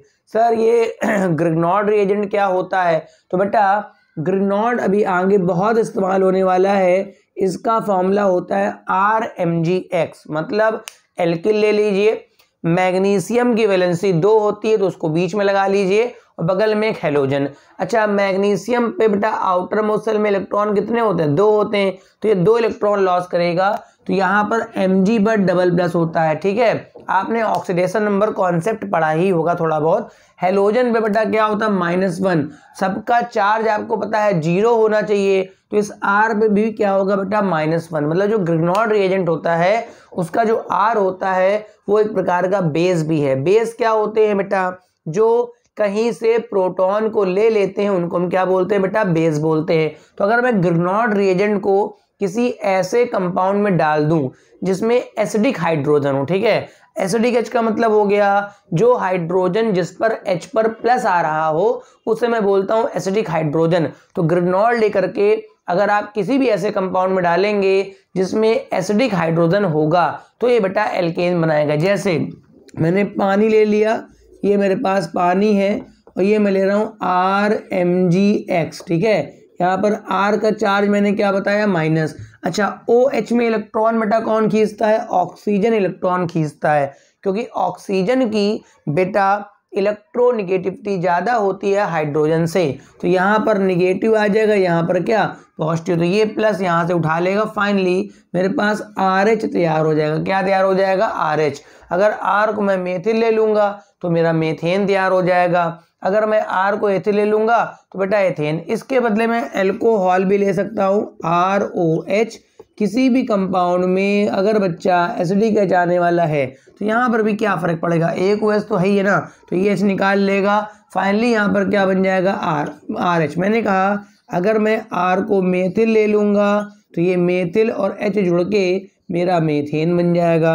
अगर मैं R को एथिल ले लूँगा तो एथिल और H जुड़ के मेरा एथेन। मतलब इस प्रोसेस में मैं सभी प्रकार के एल्केन्स बना सकता हूँ। सबसे सस्ता मेथड पहला वाला है, क्योंकि अल्कोहल तो आपको कॉस्टली पड़ने वाला है। तो ग्रेनॉल पे आप केवल पानी डाल दीजिए, ऐसे छिड़क दीजिए पानी और आपकी एक गैस बाहर निकलेगी बेटा, वो एल्केन होगी। और कौन सा एल्केन होगा वो डिपेंड करेगा इस R पर। बात समझ में आ गई? अब मेरे पास मेरे जितने method of preparation of alkenes मैंने बता दिए हैं। अब मैं आता हूँ अपने फिजिकल प्रॉपर्टीज ऑफ एल्केन्स में, ठीक है। मेरे पास इसकी थोड़ी फिजिकल प्रॉपर्टीज भी इम्पॉर्टेंट हैं। तो वो पहला पॉइंट तो समझ लेते हैं। पहला पॉइंट इसकी स्टेट को लेकर के है। तो मैं बता दूं C1 से लेकर C4 तक जितने होते हैं सब बच्चा गैस के फॉर्म में होते हैं। मतलब मीथेन गैस होती है, एथेन गैस होती है, प्रोपेन गैस होती है और बच्चा ब्यूटेन भी गैस होती है। मगर C5 से लेकर C17 तक सब बच्चा लिक्विड फॉर्म में होते हैं, क्योंकि जैसे जैसे मॉलिक्यूलर वेट बढ़ता है, ठीक है, जैसे जैसे मॉलिक्यूलर वेट बढ़ता है मॉलिक्यूल्स के बीच बच्चा फोर्स ऑफ अट्रैक्शन भी बढ़ जाता है। इससे क्या होगा, जब मॉलिक्यूल्स के बीच अट्रैक्शन बढ़ेगा तो वो लिक्विड स्टेट में आने की कोशिश करेंगे और इसके बाद C18 के ऊपर जितने भी हैं सब के सब बच्चा सॉलिड फॉर्म में हैं। तो पहली फिजिकल प्रॉपर्टी क्या हो गई कि इनका फेस कैसा था। तो मैंने बताया C1 से लेकर C4 तक आपके गैस हैं, C5 से C17 तक लिक्विड है, उसके बाद सॉलिड है, ठीक है। दूसरा पॉइंट, जितने भी हाइड्रोकार्बन होते हैं एल्केन वाले वाटर इनसोल्यूबल होते हैं। क्या होते हैं बच्चा? वाटर इनसोल्यूबल होते हैं। मतलब आप इनको अगर पानी में डालेंगे तो ये नहीं घुलते हैं, क्योंकि आप पेट्रोल इसी में आएगा, मिट्टी का तेल भी इसी में आता है। आप जरा मिट्टी का तेल पानी में डाल के देखिएगा, वो भी हाइड्रोकार्बन का ही फॉर्म है, तो वो पानी में अपनी अलग लेयर बना लेगा, इसमें डिसॉल्व नहीं होता है। तीसरा पॉइंट बहुत इंपॉर्टेंट है, बॉइलिंग पॉइंट ऑफ एल्केन। देखो भाई, बॉइलिंग पॉइंट क्या होता है कि जैसे जैसे मॉलिक्यूल का मॉलिक्यूलर वेट बढ़ेगा, जैसे जैसे मॉलिक्यूल्स का बॉइलिंग पॉइंट, पहली बात तो लिक्विड से वेपर में जाने के लिए होता है और लिक्विड में कोई स्ट्रक्चर नहीं होता है, ठीक है। बॉइलिंग पॉइंट किस लिए होता है बेटा? लिक्विड से वेपर में जाने के लिए, और लिक्विड में कोई स्ट्रक्चर नहीं होता है। तो जैसे जैसे रेगुलरली मॉलिक्यूलर वेट बढ़ेगा वैसे वैसे बॉइलिंग पॉइंट भी बढ़ेगा। तो मैं ग्राफ बनाता हूँ, यहाँ पर लिख रहा हूँ नंबर ऑफ कार्बन, यहाँ लिख रहा हूँ नंबर ऑफ कार्बन और यहाँ लिख रहा हूँ बॉइलिंग पॉइंट। तो ये ग्राफ ऐसे स्टार्ट होता है, देखिए कितना रेगुलर ग्राफ चलता है। जैसे जैसे नंबर ऑफ कार्बन बढ़ते जाएंगे वैसे वैसे आपका बॉइलिंग पॉइंट भी क्या होता रहेगा? बढ़ता रहेगा, ठीक। ये तो बात हो गई बॉइलिंग पॉइंट की। मतलब मीथेन से ज़्यादा बॉइलिंग पॉइंट एथेन का होगा, एथेन से ज़्यादा बॉइलिंग पॉइंट प्रोपेन का होगा, प्रोपेन से ज़्यादा बॉइलिंग पॉइंट ब्यूटेन का। ठीक है, क्योंकि लगातार मॉलिक्यूलर वेट बढ़ता जा रहा है, लगातार क्या हो रहा है बच्चा, मॉलिक्यूलर वेट बढ़ता जा रहा है। मगर अब ये बताइए, अगर दो हाइड्रोकार्बन ऐसे दे दे जिनके मॉलिक्यूलर वेट सेम हो जाए तो उस केस में क्या करेंगे। जैसे मेरे पास एक हो गया ब्यूटेन का मॉलिक्यूल है, एक मेरे पास ब्यूटेन का है और एक मेरे पास है बच्चा आइसोब्यूटेन का मॉलिक्यूल। ठीक है, तो इन दोनों में आप देखेंगे दोनों के मॉलिक्यूलर फॉर्मूले C4 एस्टर आएंगे। तो भैया अगर दोनों के मॉलिक्यूलर फॉर्मूले सेम हैं तो जाहिर सी बात है इनके मॉलिक्यूलर वेट भी सेम होंगे, तो इनका बॉइलिंग पॉइंट भी सेम होना चाहिए। ऐसा नहीं होता है, तो इस केस में क्या करना है, जिसका सरफेस एरिया ज़्यादा होगा, जिन मॉलिक्यूल्स का सरफेस एरिया ज़्यादा होगा उनके बीच बेटा फोर्स ऑफ अट्रैक्शन ज़्यादा होता है, तो उनका बॉइलिंग पॉइंट ज़्यादा। तो देखिए इसका सरफेस एरिया ऐसा आ रहा है, काफ़ी बड़ा सरफेस एरिया है इसका, देखिए ध्यान से, और इसका चूंकि मेथिल बीच में लटक गया है तो आप देख सकते हैं इसका सरफेस एरिया कम हो गया। मतलब कुल मिला के जितनी ब्रांचिंग बढ़ेगी, क्या बढ़ेगी बेटा, ब्रांचिंग बढ़ेगी, तो ब्रांचेस बढ़ने से बेटा सरफेस एरिया क्या हो जाता है, कम। तो इन दोनों में जो नॉर्मल ब्यूटेन है उसका बॉइलिंग पॉइंट बेटा ज़्यादा होता है, और जो हमारे पास आइसोब्यूटेन है, आइसोब्यूटेन, इसका बच्चा बॉइलिंग पॉइंट क्या होता है, कम। तो ऐसा कोई भी क्वेश्चन आए तो आप कर लीजिएगा, जैसे नॉर्मल पेंटेन, ठीक है, आइसोपेंटेन और नियोपेंटेन में सबसे कम बेटा नियोपेंटेन का होगा। ठीक है, अब हम लोग बात कर लेते हैं अपने मेल्टिंग पॉइंट की। ठीक है, ये बड़ा लोग गड़बड़ कर देते हैं भाई, मेल्टिंग पॉइंट वाले में लोग बड़ा गड़बड़ करते हैं। देखो मेल्टिंग पॉइंट होता किसके लिए है, मेल्टिंग पॉइंट होता है बेटा सॉलिड को लिक्विड में ले जाने के लिए। इसको किस में ले जाने के लिए बेटा, सॉलिड को लिक्विड। तो सॉलिड का अपना एक स्ट्रक्चर होता है, एक क्लोज पैकिंग होती है। वैसे तो मॉलिक्यूलर वेट बढ़ने के साथ लगातार आपका मेल्टिंग पॉइंट बढ़ेगा, वैसे तो मॉलिक्यूलर वेट बढ़ने के साथ मेल्टिंग पॉइंट बढ़ेगा, मगर यहाँ पर इवन ऑड में थोड़ा सा डिफरेंस है। अगर हम लोग ऑड में देखेंगे तो ऑड में बॉइलिंग पॉइंट थोड़ा सा, मेल्टिंग पॉइंट क्या होगा, कम। इवन में हाइक ज़्यादा मिलेगी, फिर ऑड में हाइक थोड़ी कम मिलेगी, इवन में हाइक। तो जरा इसको ऐसे समझते हैं बेटा, देखो ध्यान से, मैंने ये प्रोपेन लिया, प्रोपेन समझ पा रहे हो, ये मैंने प्रोपेन को ऐसे लिख लिया, यहाँ पर CH3 लिख लिया, फिर मैंने CH2 कर लिया। ये बताइए ये इवन है कि ऑड, ऑड है बेटा। ठीक है, ब्यूटेन बेटा ऐसा होता है CH3 फिर CH2 फिर CH2 और फिर CH3, ब्यूटेन बेटा ऐसा। ठीक है, पेंटेन बेटा कैसा होगा, पेंटेन सब जिगजैग बनते हैं, CH3 CH2 CH2 CH2 और CH3। तो होता क्या है कि इस वाले केस में हम लोग क्लोज पैकिंग देखते हैं। तो देखो आप अगर प्रोपेन को देखें तो इन दोनों मेथिल के बीच रिपल्सन लग जाता है, ठीक है, क्योंकि सेम साइड है। आप ब्यूटेन को देखें तो ये दोनों मेथिल दूर दूर है, इनमें रिपल्सन नहीं लगता है। ठीक है, इसको देखें फिर ये दोनों ग्रुप एक सेम साइड आ गए, रिपल्सन लग जाता है। तो जहाँ रिपल्सन लगने लग जाता है बेटा वहाँ क्लोज पैकिंग अच्छी नहीं हो पाती है, और जहाँ पर बेटा क्लोज पैकिंग अच्छी नहीं हो पाएगी वहाँ पर मेल्टिंग पॉइंट में हाइक तो मिलेगी मॉलिक्यूलर वेट बढ़ने से, मगर कम। मतलब जैसे अगर मैं मानूँ इसका ग्राफ बनाता हूँ इस तरह से, यहाँ लिखता हूँ नंबर ऑफ कार्बन, ठीक है, यहाँ लिखता हूँ मेल्टिंग पॉइंट। शुरुआत में अगर मैं इवन ऑड लिख रहा हूँ, इवन में ऐसी हाइक मिली है बेटा तो ऑड में ऐसी हाइक मिलेगी। ठीक है, इवन में ऐसी हाइक मिलेगी बेटा तो ऑड में ऐसी हाइक मिलेगी। ठीक है, इवन में ऐसी हाइक मिलेगी। मतलब कुल के देखिए आप अगर ध्यान से देखें तो जितनी इवन वाली हाइक हैं वो ज़्यादा हैं, और जो ऑड वाली हाइक हैं वो कम है। जैसे अगर ये 2 है तो ये 3 है, ये 4 है तो ये 5। मतलब इवन अगर इवन होगा तो मेल्टिंग पॉइंट तेजी से बढ़ता है। जैसे मान लो इसका मैंने लिखा 20, एक एग्जाम्पल बता रहा हूँ, तो इसका बेटा 60 आ गया। जाना सर कितना आ गया, 60, 40 का डिफरेंस। अब ये ऑड हो गया तो बढ़ेगा तो ये 70 हुआ, कितना हुआ, 70। अब अगला 70 से 150 मतलब 120 पहुंच गया, क्योंकि फिर से आपका इवन वाला आएगा तो बढ़ेगा तो लगातार, मगर इवन में हाइक ज़्यादा मिलेगी बच्चा, और बेटा मेरे पास ऑड में हाइक कम मिलेगी। तो ये मेरे पास आपका फिजिकल प्रॉपर्टी का कंटेंट पूरा आपका कंप्लीट हो गया। इतना एक बार आप रिवाइज कर लीजिए, फिर मैं आगे लेक्चर कंटिन्यू करता हूँ। हाँ, तो अब पढ़ना है हम लोगों को केमिकल प्रॉपर्टीज ऑफ एल्केन। तो भाई साहब फिजिकल प्रॉपर्टीज आपकी कंप्लीट हो गई, आपने एक बार रिवाइज कर लिया है। अब हम लोग को पढ़ना क्या बेटा, हमारे पास जो एल्केन्स हैं बेटा उनकी हमें पढ़नी है बेटा केमिकल प्रॉपर्टीज ऑफ एल्केन्स, ठीक है ना।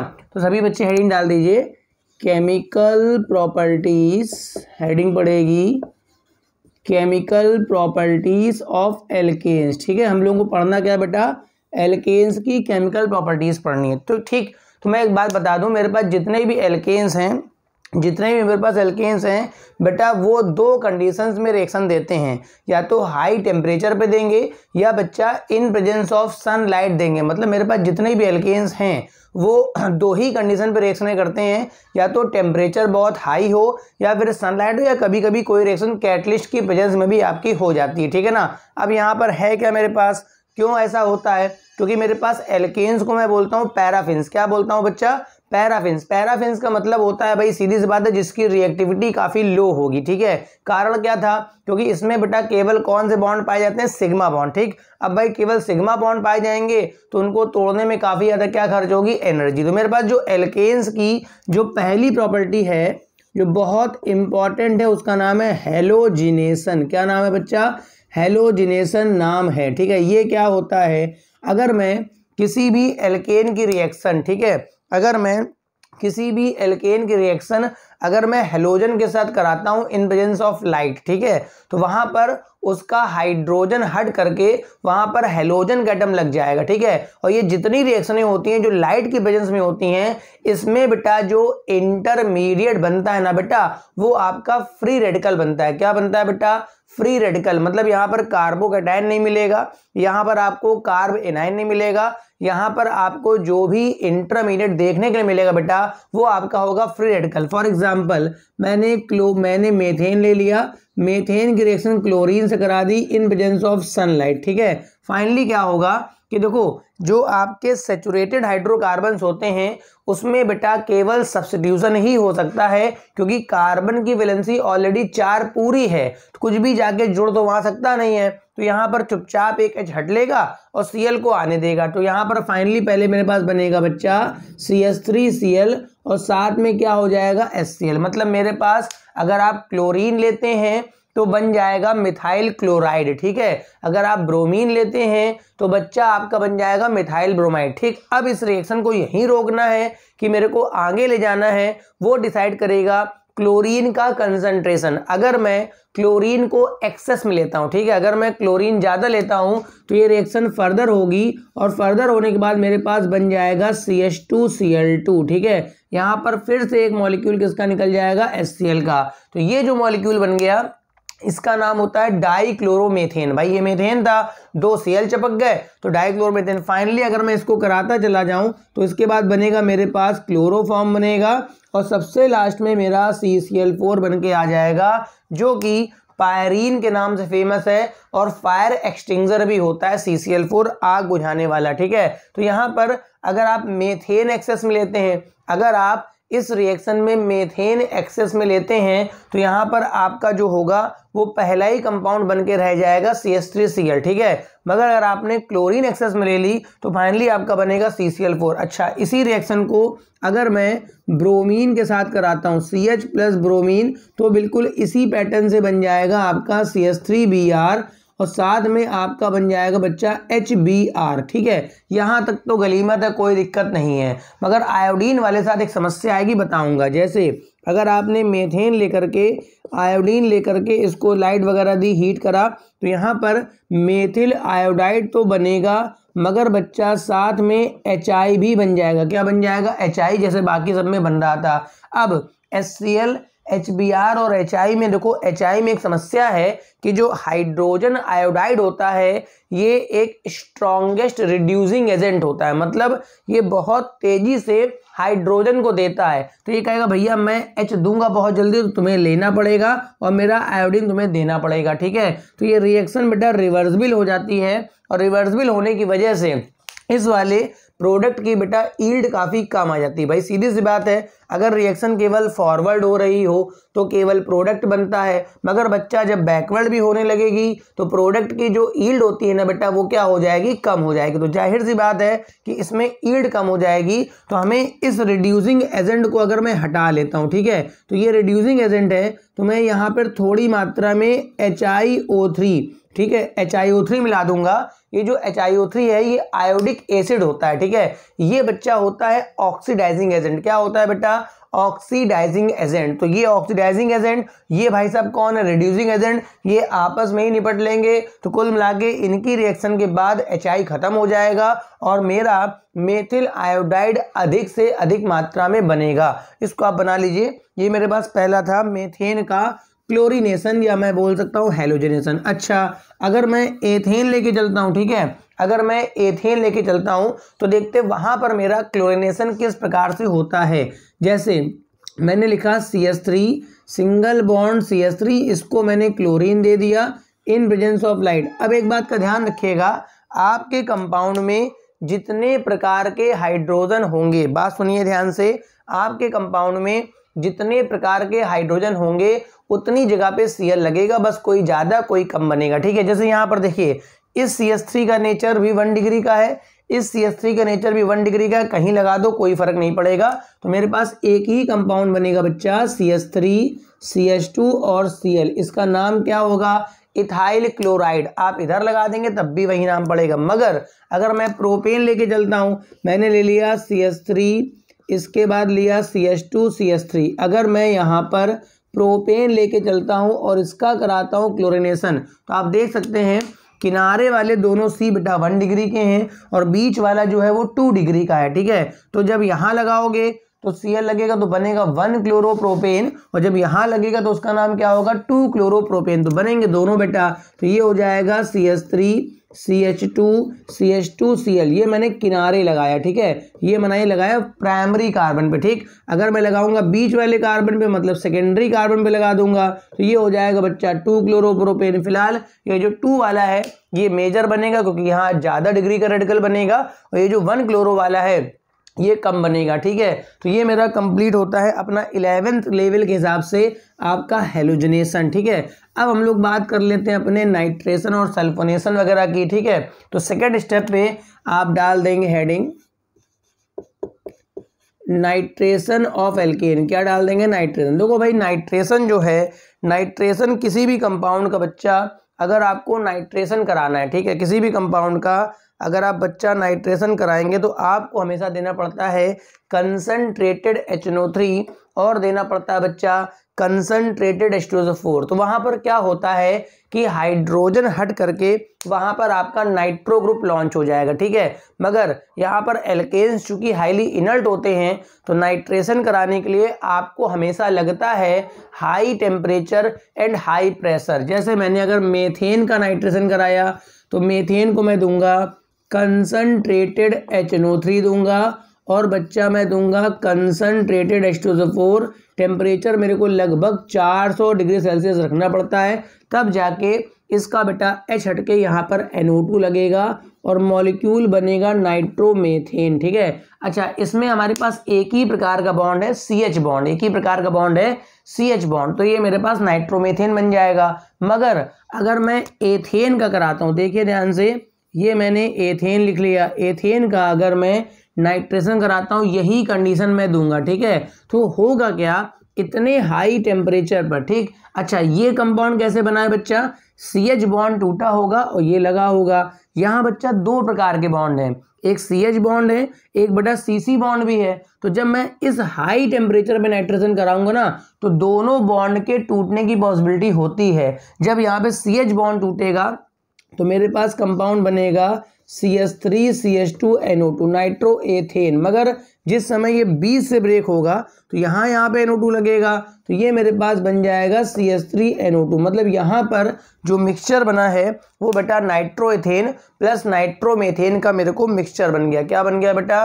नाइट्रोएथेन प्लस नाइट्रोमेथेन का मेरे को क्या बन गया? मिक्सचर बन गया। बात समझ पा रहे हैं? तो यहाँ पर अगर, अच्छा कैंसर पहले वाले में ऐसा नहीं हुआ था, वो सनलाइट में था, उतना हाई टेम्परेचर नहीं था, यहाँ पर टेम्परेचर बहुत हाई होगा तो CH बॉन्ड तो टूटता ही टूटता है और साथ में CC बॉन्ड भी यहाँ पर टूट जाता है। इस वजह से नाइट्रेशन के जो प्रोडक्ट हैं वो काफ़ी ज़्यादा आते हैं, ठीक है। तो जितने CC टाइप वाले बॉन्ड है वो भी ब्रेक होते हैं, जितने CH वाले बॉन्ड है वो भी आपके ब्रेक होते हैं, ठीक है। 11 लेवल में तो आपसे पूछेगा कि बेटा नाइट्रेशन क्या है, कैसे कराएंगे, आप एक कोई एग्जाम्पल समझा दिए, ठीक है। अब इसी तरह से हम लोग आगे बढ़ते हैं।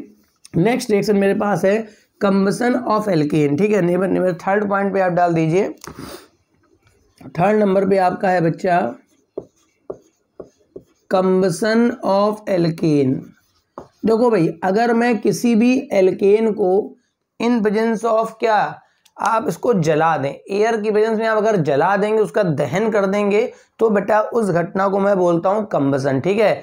कंबसन बेटा जब भी होगा तो हमेशा ध्यान ये रखना है कि CO2 निकलेगा प्लस वाटर निकलेगा प्लस हमेशा खूब सारी एनर्जी निकलेगी, और उस एनर्जी को मैं एज ए फ्यूल इस्तेमाल करता हूं, ठीक है। किसी भी एल्केन का अगर मैं कंबसन करूंगा, एल्केन में क्या क्या होता है बेटा, कार्बन होता है, उससे बन जाएगा CO2, और क्या होता है बच्चा, हाइड्रोजन, उससे बच्चा क्या बन जाएगा, वाटर बन जाएगा, ठीक है। अब मैं उसका कंबसन करूंगा तो CO2 वाटर तो निकलेगा और साथ में मेरे पास खूब सारी एनर्जी निकलेगी जो मैं फ्यूल की तरह इस्तेमाल करता हूं। जैसे अगर मैंने मेथेन का कंबसन कराया तो एक बात तो तय है कि कंबसन कराने के लिए ऑक्सीजन चाहिए। क्या चाहिए बेटा, ऑक्सीजन। एक सिंपल ट्रिक सिखा रहा हूं, सिंपल ट्रिक बता रहा हूं, जितने कार्बन हो आपके हाइड्रोकार्बन में, जितने कार्बन हो उतने आप CO2 निकाल दीजिएगा। अब बताइए इसमें कितने कार्बन है बेटा, एक कार्बन, तो यहाँ एक CO2 निकल जाएगा, ठीक है। ऑक्सीजन एकदम लास्ट में आप बैलेंस करेंगे, ठीक है।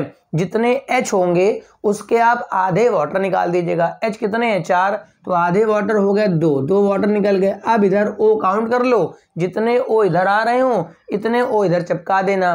जैसे यहाँ पर 2 यहाँ पे आ रहा है, 2 यहाँ पे, 4 आ रहे हैं, तो मैं यहाँ 2O2 कर लूंगा। ये कंबसन ऑफ मेथेन हो गया। प्लस लास्ट में आप Q लिखना मत भूलें, ठीक है। इसमें खूब सारी मात्रा में हीट निकलेगी, मतलब जब मेथेन का कंबसन होगा तो बेटा खूब सारी मात्रा में हीट निकलती है, फ्यूल होता है। जितने भी हमारे एल्केन्स होते हैं, चाहे मेथेन हो, चाहे एथेन हो, चाहे प्रोपेन हो, सब के सब मेरे फ्यूल। अगर मैं एथेन का बेटा कंबसन कराता हूँ, एथेन का, तो मैंने एथेन लिख के पहले O2 कर लिया, ठीक है। अच्छा, अब देखिए इसमें कितने कार्बन है बेटा, 2 कार्बन, तो 2 कार्बन का मतलब आप 2 CO2 पहले निकाल देंगे, 2 क्या निकाल देंगे, CO2। अच्छा, H कितने बेटा, 6, तो आप 3 वाटर निकाल देंगे। क्या करेंगे, 3 वाटर, और हीट का भी साइन बना लेंगे, ठीक है। अब देखिए यहाँ पर क्या हुआ, आप O काउंट कर लीजिए। देखिए 4 यहाँ पर है और 3 यहाँ, ये तो भाई 7 हो गए। अब ये तो इवन नंबर है, तो 7 मैं कैसे लिखूंगा, तो आप 7/2 कर देंगे। क्या कर देंगे, 7/2। इसका मतलब ये होगा कि 2 से 2 कैंसिल हो जाएगा तो भाई 7 हो बचेगा, 2 से 2 कैंसिल तो 7 हो। कभी इवन वाला आएगा तब तो सीधे ही हो जाएगा, अगर ऑड वाला आएगा तो इस तरह चलेगा। तो मेरा पास तीसरा पॉइंट था कंबसन ऑफ एल्केन। किसी भी एल्केन का अगर मैं बच्चा कंबसन करता हूं ना बेटा, तो हमेशा आपका CO2 प्लस वाटर निकलेगा और खूब सारी मात्रा में आपकी क्या निकलेगी, हीट निकलेगी, ठीक है। अब मेरे पास 4th नंबर पे आता है ऑक्सीडेशन ऑफ एल्केन्स, ठीक है, कि अगर मैं एल्केन्स को ऑक्सीडाइज कराता हूं तो वहां पर क्या होगा, ठीक है। मेरे पास 4th नंबर पे आएगा ऑक्सीडेशन ऑफ एल्केन। देखो भाई, ऑक्सीडेशन में भी मेरे को एयर देनी होती है और कंबसन में भी मेरे को एयर देनी है। बस दोनों में डिफरेंस क्या है कि ऑक्सीडेशन में केवल O देने हैं और एयर में O देने के साथ जलाना भी था, ठीक है। कंबसन में एयर देने के साथ जलाना भी था, ठीक है, और ऑक्सीडेशन में केवल ऑक्सीडाइज करना है, उसको जलाना नहीं है। तो जब मैं ऑक्सीडाइज करूंगा तो किसी भी एल्केन के ऑक्सीडेशन पर मेरे को डिफरेंट टाइप्स के प्रोडक्ट देखने को मिलते हैं। कहाँ पे रिएक्शन रुकेगी वो डिपेंड करेगा आपके ऑक्सीडाइजिंग एजेंट पर। फॉर एग्जाम्पल, अगर मैं मेथेन लेके चलता हूं और इसको मैं ऑक्सीडाइज करता हूं, ठीक है, तो ये ऑक्सीजन जो है ना वो बीच में जाके इंसल्ट हो जाता है, पहले बना देगा मिथाइल एल्कोहल। क्या बना देगा बच्चा, मिथाइल एल्कोहल। मैंने कुछ नहीं करा है, केवल O को जाके बीच में लगा दिया तो OH बन गया। ये जब फर्दर ऑक्सीडाइज होगा तो एक बहुत इंपॉर्टेंट स्टेटमेंट है कि एल्कोहल जब भी ऑक्सीडाइज होगा तो पहले बनेगा एल्डिहाइड, और एल्डिहाइड जब फर्दर ऑक्सीडाइज होगा तो बनेगा एसिड, ठीक है। तो ये मेरे पास एल्कोहल है, मिथाइल एल्कोहल, ये जब ऑक्सीडाइज होता है तो बनेगा एल्डिहाइड। तो बेटा एक कार्बन का एल्डिहाइड होता है फॉर्मल्डिहाइड, SCHO, इससे ये बनेगा। वाटर वगैरह निकलेगा वो मैं नहीं लिख रहा हूँ। प्लस ये फॉर्मल्डिहाइड फर्दर ऑक्सीडाइज हो जाएगा और बना देगा फॉर्मिक एसिड। अगर आपका फॉर्मिक एसिड बन रहा है तो ये भी नहीं रुकता है, ये भी ऑक्सीडाइज होके बना देगा CO2 प्लस वाटर। तो आप देखें, अगर आप कंट्रोल्ड ऑक्सीडेशन कराते हैं, ठीक है, अगर आप धीमे धीमे करके O देते हैं तो आप डिफरेंट टाइप्स के प्रोडक्ट बना सकते हैं। मगर हाँ, इस ऑक्सीडेशन के प्रोसेस में आपकी हीट नहीं निकलेगी। क्या नहीं निकलेगी बेटा? हीट नहीं निकलेगी, मगर मेरे पास डिफरेंट टाइप के कंपाउंड्स तो बनेंगे ना। तो मिथाइल अल्कोहल बना, फॉर्मल्डिहाइड बना, फॉर्मिक एसिड बना, ठीक है। अच्छा, अगर मैं यहाँ पर एथेन कर लेता हूँ, क्या कर लेता हूँ? एथेन। तो एथेन को जब ऑक्सीडाइज करूँगा तो ये मेरा बन जाएगा पहले एथिल अल्कोहल बन जाएगा। ये क्या बन गया बच्चा? एथिल अल्कोहल, जो फर्दर ऑक्सीडाइज होके बनाएगा एल्डिहाइड, ठीक है। तो भाई 2 कार्बन का एल्डिहाइड कौन सा होता है? आपका एसिटाल्डिहाइड। तो ये हो गया मेरे पास CH3CHO, जो फर्दर ऑक्सीडाइज होके मेरे को बना देगा एसिडिक एसिड। एसिडिक एसिड भैया फर्दर ऑक्सीडाइज नहीं होता है, ये ऐसे रहेगा। फॉर्मिक में क्या होता है कि यहाँ H लगा होता है, तब तो CO2 प्लस वाटर का कॉम्बिनेशन बन जाता है, मगर बाकी कार्बोक्सिलिक एसिड में यहाँ R लगा होगा, एल्किल लगा होगा, तो बेटा वो वाटर CO2 नहीं देता, ठीक है। तो ये मेरे पास एक ऑक्सीडेशन का चार्ट था कि अगर मैं एल्केन्स को ऑक्सीडाइज करता हूँ तो आप ये समझिए कि एल्केन से आप बना सकते हैं अल्कोहल, एल्केन से आप बना सकते हैं एल्डिहाइड, या ओवरऑल एसिड तक भी आप जा सकते हो। तो पेपर में ये कन्वर्जन भी आते रहते हैं कि एल्केन से आपको कैसे कैसे बनाने हैं, ठीक है, बनाते जाइए। अब मेरे पास 5th नंबर पे एक बड़ी इंपॉर्टेंट रिएक्शन आती है जिसका नाम बच्चा होता है आइसोमेराइजेशन, ठीक है। 5th नंबर पे बड़ी इंपॉर्टेंट रिएक्शन आती है, 5th नंबर पे आती है, जिसका नाम होता है आइसोमेराइजेशन। ये क्या होता है सर? देखो भाई, आइसोमेरिज्म क्या होता है? अगर बच्चा 2 कंपाउंडों के मॉलिक्यूलर फॉर्मूले सेम हो, ठीक है, अगर बेटा 2 कंपाउंडों के मॉलिक्यूलर फॉर्मूले सेम हो मगर उनके स्ट्रक्चर में डिफरेंस आ जाए, ठीक है, अगर 2 कंपाउंडों के मॉलिक्यूलर फॉर्मूले सेम हो मगर बेटा उनके स्ट्रक्चर में डिफरेंस आ जाए तो मैं उनको आइसोमर्स बोलता हूँ। क्या बोलता हूँ बेटा? आइसोमर्स। और इस घटना को बोलता हूँ आइसोमेरिज्म, ठीक। अच्छा, अगर किसी रिएक्शन में मैं एक आइसोमर्स को दूसरे आइसोमर में किसी कैटलिस्ट की प्रेजेंस में कन्वर्ट करता हूँ, ठीक है, अगर किसी रिएक्शन में मैं एक आइसोमर को दूसरे आइसोमर में किसी कैटलिस्ट की प्रेजेंस में कन्वर्ट करता हूँ, मतलब चेंज कर दिया मैंने एक को दूसरे में, तो ये घटना आइसोमेरिज्म नहीं होती है बल्कि आइसोमेराइजेशन होती है, ठीक है। जैसे अगर मैं नॉर्मल ब्यूटेन लेके चलता हूँ, मेरी बात समझिएगा बच्चा, ये बेटा नॉर्मल ब्यूटेन है। नॉर्मल का मतलब क्या है? सीधी चेन का, ठीक है। अगर मैं इसे पास करता हूँ एनहाइड्रस AlCl3 कैटलिस्ट के पर और हीट कर देता हूँ, ठीक है, मतलब मेरे पास शुष्क एल्युमिनियम क्लोराइड है, ये कैटलिस्ट होता है, ये आइसोमराइज करेगा। तो मेरे पास देखो ये जो 4 कार्बन सीधे लगे हैं तो 3 कार्बन सीधे रह जाते हैं, एक बीच में लग जाता है, मतलब यहाँ पर आ गया CH3, यहाँ पर आ गया CH3, यहाँ पर CH और यहाँ पर भी आपका CH3, इस तरह से बन जाएगा, ठीक है। तो ये देखो यहाँ पर नॉर्मल ब्यूटेन नाम है इसका, इसका नाम क्या है? नॉर्मल ब्यूटेन, ठीक है। और यहाँ पर आप देख सकते हैं चेन 4 की नहीं 3 की बनेगी, तो ये होगा 2 पे आपका हो जाएगा मेथिल और फिर हो जाएगा प्रोपेन, तो इसका नाम बच्चा क्या हो गया? 2 मेथिल प्रोपेन हो गया। तो देखो ये दोनों एक दूसरे के बेटा चेन आइसोमर्स होते हैं, ये दोनों एक दूसरे के बच्चा क्या होते हैं?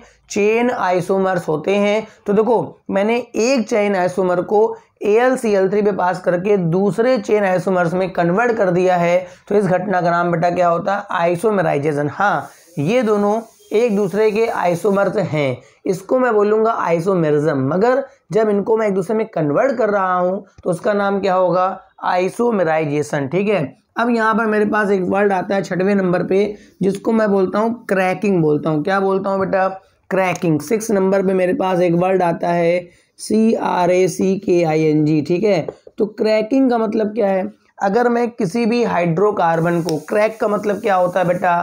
तोड़ देना, ठीक है। अगर किसी भी हाइड्रोकार्बन को इन एब्सेंस ऑफ एयर केवल गरमा दूं, ठीक है, किसी भी हाइड्रोकार्बन को इन एब्सेंस ऑफ गरमा दूं, तेजी से गरमाना है और वो छोटे छोटे पार्टों में टूट जाए। जैसे अगर मैं एथेन को गरमा देता हूं, ठीक है, मैंने एथेन लेके इसको स्ट्रांगली हीट कर दिया, ध्यान रखना क्रैकिंग या इसका दूसरा नाम होता है पायरोलिसिस, ठीक है। दूसरा नाम बच्चा क्या रखा गया? पायरोलिसिस, ठीक है। इसको अगर मैं तेजी से गरमाता हूं तो यहां से 2 H निकल जाते हैं और एथिलीन बन जाता है। एथिलीन और हाइड्रोजन गैस निकल जाती है। देखो ये एक मॉलिक्यूल था जो दो पार्टों में डिवाइड हो गया, फिलहाल क्रैकिंग हो गई, ठीक है। तो अगर किसी भी एल्केन को, हाइड्रोकार्बन को अगर मैं तेजी से गरमाता हूं और वो छोटे छोटे छोटे पार्टों में क्या कर जाता है, ब्रेक कर जाता है, तो उस घटना को मैं क्रैकिंग बोलता हूं। क्या बोलता हूं? क्रैकिंग। सर एप्लीकेशन क्या है? देखो भाई, मेरा जो पृथ्वी है, अर्थ क्रस्ट है, इसके नीचे मिट्टी का तेल बहुत ज़्यादा मिलता है, ठीक है, मगर जो पेट्रोल है बेटा उसके कंपेयर में कम मात्रा में होता है। और मिट्टी का तेल यहाँ इतना यूज़फुल नहीं है जितना यूज़फुल यहाँ पे पेट्रोल है। मिट्टी के तेल में आपके जो कार्बन होता है वो 15 कार्बन का होता है। कितने कार्बन का होता है बेटा? 15 कार्बन का। और जब मैं इस पे लगाऊंगा क्रैकिंग लगाऊंगा, ठीक है, जब मैं इस पे क्रैकिंग लगाऊंगा तो कोई 6 कार्बन का आएगा, कोई 7 का आएगा, कोई 8 का आएगा। तो ये जो 6, 7, 8 कार्बन वाले होते हैं, ये जो एल्केन्स 6, 7 या 8 कार्बन वाले होते हैं, ये बच्चा पेट्रोल होते हैं। क्या होते हैं बच्चा?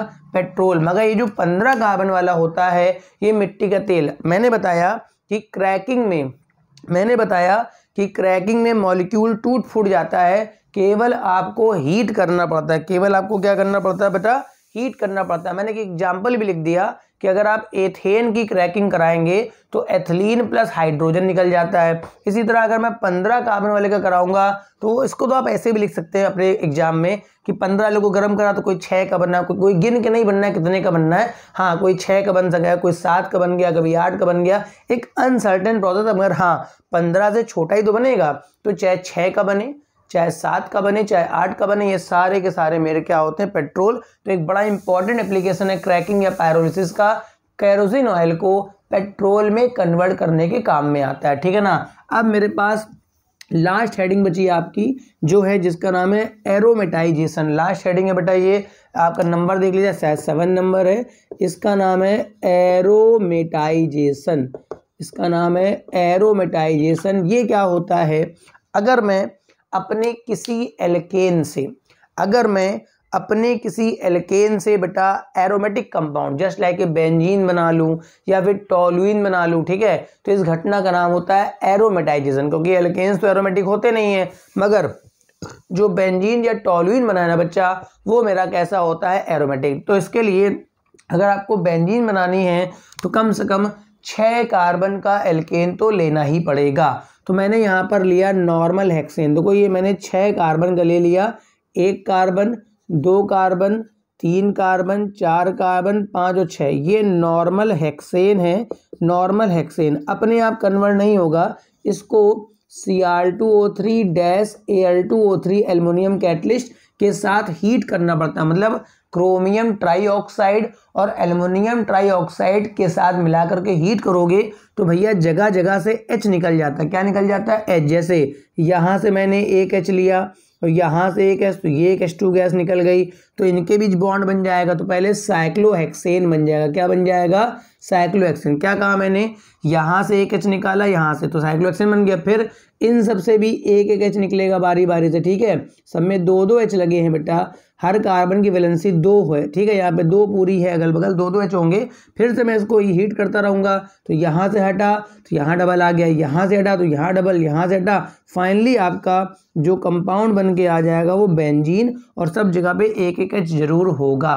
तो अगर मैं नॉर्मल हेक्सेन को बेटा इस पर पास करता हूँ तो पहले बनता है साइक्लोहेक्सेन, और उसके बाद फाइनली आप देख सकते हैं मेरा कंपाउंड बन गया बेटा आपका बेंजीन बन गया। क्या बन गया बच्चा? बेंजीन बन गया। बात समझ में आ गई? ठीक है। अच्छा, अगर मैं नॉर्मल हेप्टेन ले लेता हूँ, क्या लेता हूँ बेटा? Normal heptane. तो कुछ दिन 6 का था तो 6 की रिंग बन गई, नहीं, वो 6 की रिंग बनेगी क्योंकि 6 वाली रिंग बेटा एरोमेटिक होती है। अगर मैं नॉर्मल हेप्टेन ले लेता हूँ, चलो ऐसे कर लेता हूँ, ऐसे बना लेता हूँ, ठीक है, गिन लेता हूँ भाई, 1 2 3 4 5 6 7, ठीक है। इसको भी पास करता हूँ Cr2O3 और बच्चा Al2O3 और हीट कर देता हूँ, तो देखो ये 6वें कार्बन पे ही रिंग बनाएगा। कितने कार्बन बनाएगा? 6वें, और एक CH3 रिंग के बाहर छोड़ दे, क्योंकि जानता है क्योंकि जानता है, क्योंकि 6 कार्बन का जो बनेगा वही बेंजीन बनेगा।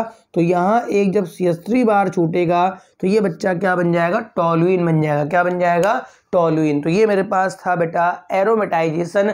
अगर किसी भी एल्केन यानी एलिफेटिक कंपाउंड को, अगर किसी भी एलिफेटिक कंपाउंड को मैं एरोमेटिक कंपाउंड में कन्वर्ट करता हूँ बच्चा, तो इस घटना का नाम हो जाता है एरोमेटाइजेशन। अब यहाँ तक तो बात क्लियर है। अब मैं 2 छोटे छोटे कन्वर्जन कराता हूँ। एक, अगर आपसे कभी मेथेन से एथेन पूछे, मतलब लोअर मेंबर से हायर मेंबर, ठीक है, या कभी पूछे एथेन से मेथेन, मतलब हायर मेंबर से क्या लोअर मेंबर, तो अपने एग्जाम में आप कैसे कन्वर्ट करेंगे, ठीक है। मैं ये 2 कन्वर्जन बताता हूँ।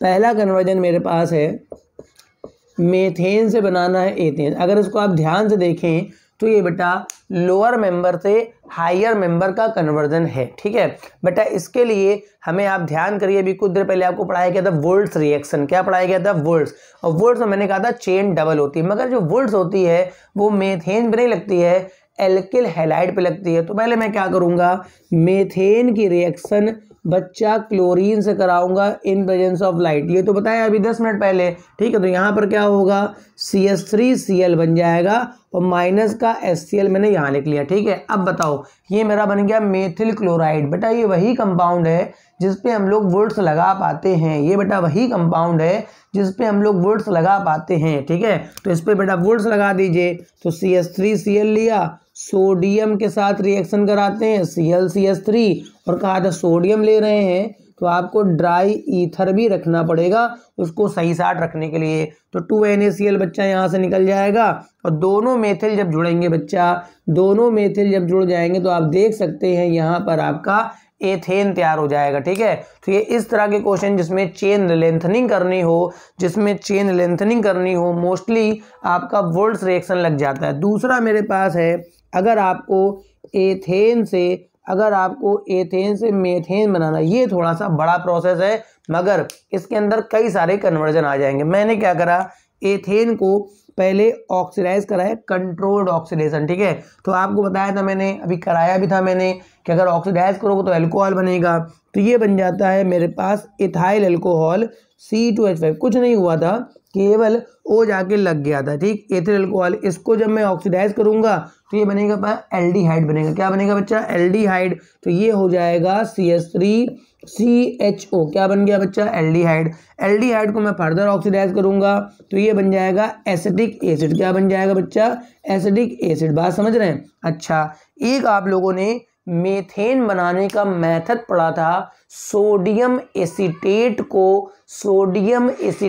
को सोडा लाइम के साथ गर्म करेंगे। सोडियम एसीटेट क्या होता है, इसी का सोडियम सॉल्ट, इसका नाम क्या है बेटा, एसिटिक एसिड, ठीक है। इसी को मैं अगर NaOH दे दूं, ठीक है, ये बेटा एसिड है, ये बेटा एसिड, और ये क्या है बेटा, बेस। एसिड बेस क्या बन जाएगा, सॉल्ट बन जाएगा। तो यहाँ का H और यहाँ का OH, तो ये बन जाएगा मेरे पास CH3COONA, सोडियम एसीटेट। और बेटा मैंने इसी मेथड से मेथेन बनाया था, इसको मैंने दिया था सोडा लाइम। सोडा लाइम क्या होता है, सोडा लाइम होता है बच्चा NaOH और CaO का मिक्सचर, और मैं हीट कर दूंगा, ठीक है। फाइनली क्या होगा, सोडियम कार्बोनेट निकल जाता था यहाँ से, और ये H जब यहाँ चिपकेगा, जब ये H यहाँ चिपकेगा तो मेरे पास कौन सी गैस बनेगी, मेथेन गैस। देखो बाद वाला मेथड लेंथी जरूर है, मगर बच्चा इसमें कई सारे कन्वर्जन हैं, एथेन से एथिल अल्कोहल, एथेन से एसिटिक एसिड, एथेन से मेथेन, इस तरह से, है ना। तो ये 2 कन्वर्जन है जो आपके एग्जाम में 11 लेवल में हमेशा मोस्टली पूछे जाते रहते हैं। तो उम्मीद है आपको बच्चों ये एल्केन का 1 शॉट वीडियो पसंद आया होगा। जो भी बच्चे 11th की अपना तैयारी कर रहे हैं बोर्ड लेवल पे, स्कूल लेवल पे, तो उनके लिए लेक्चर बहुत इंपॉर्टेंट है। इसको अगर आप पढ़ के जाओगे ना तो आपके एग्जाम में एल्केन से फिलहाल कुछ नहीं छूटने वाला। अब बहुत जल्दी अनाउंसमेंट होगा, आप अपने YouTube के कम्युनिटी पोस्ट में देखते रहिएगा कि मेरा एल्कीन का 1 शॉट कब आने वाला है। तो जिनको ये वीडियो पसंद आया हो कम से कम एक लाइक कर दो, अपने दोस्तों को शेयर कर दो, और अगर चैनल सब्सक्राइब ना करा हो तो कर लो। Thank you for watching.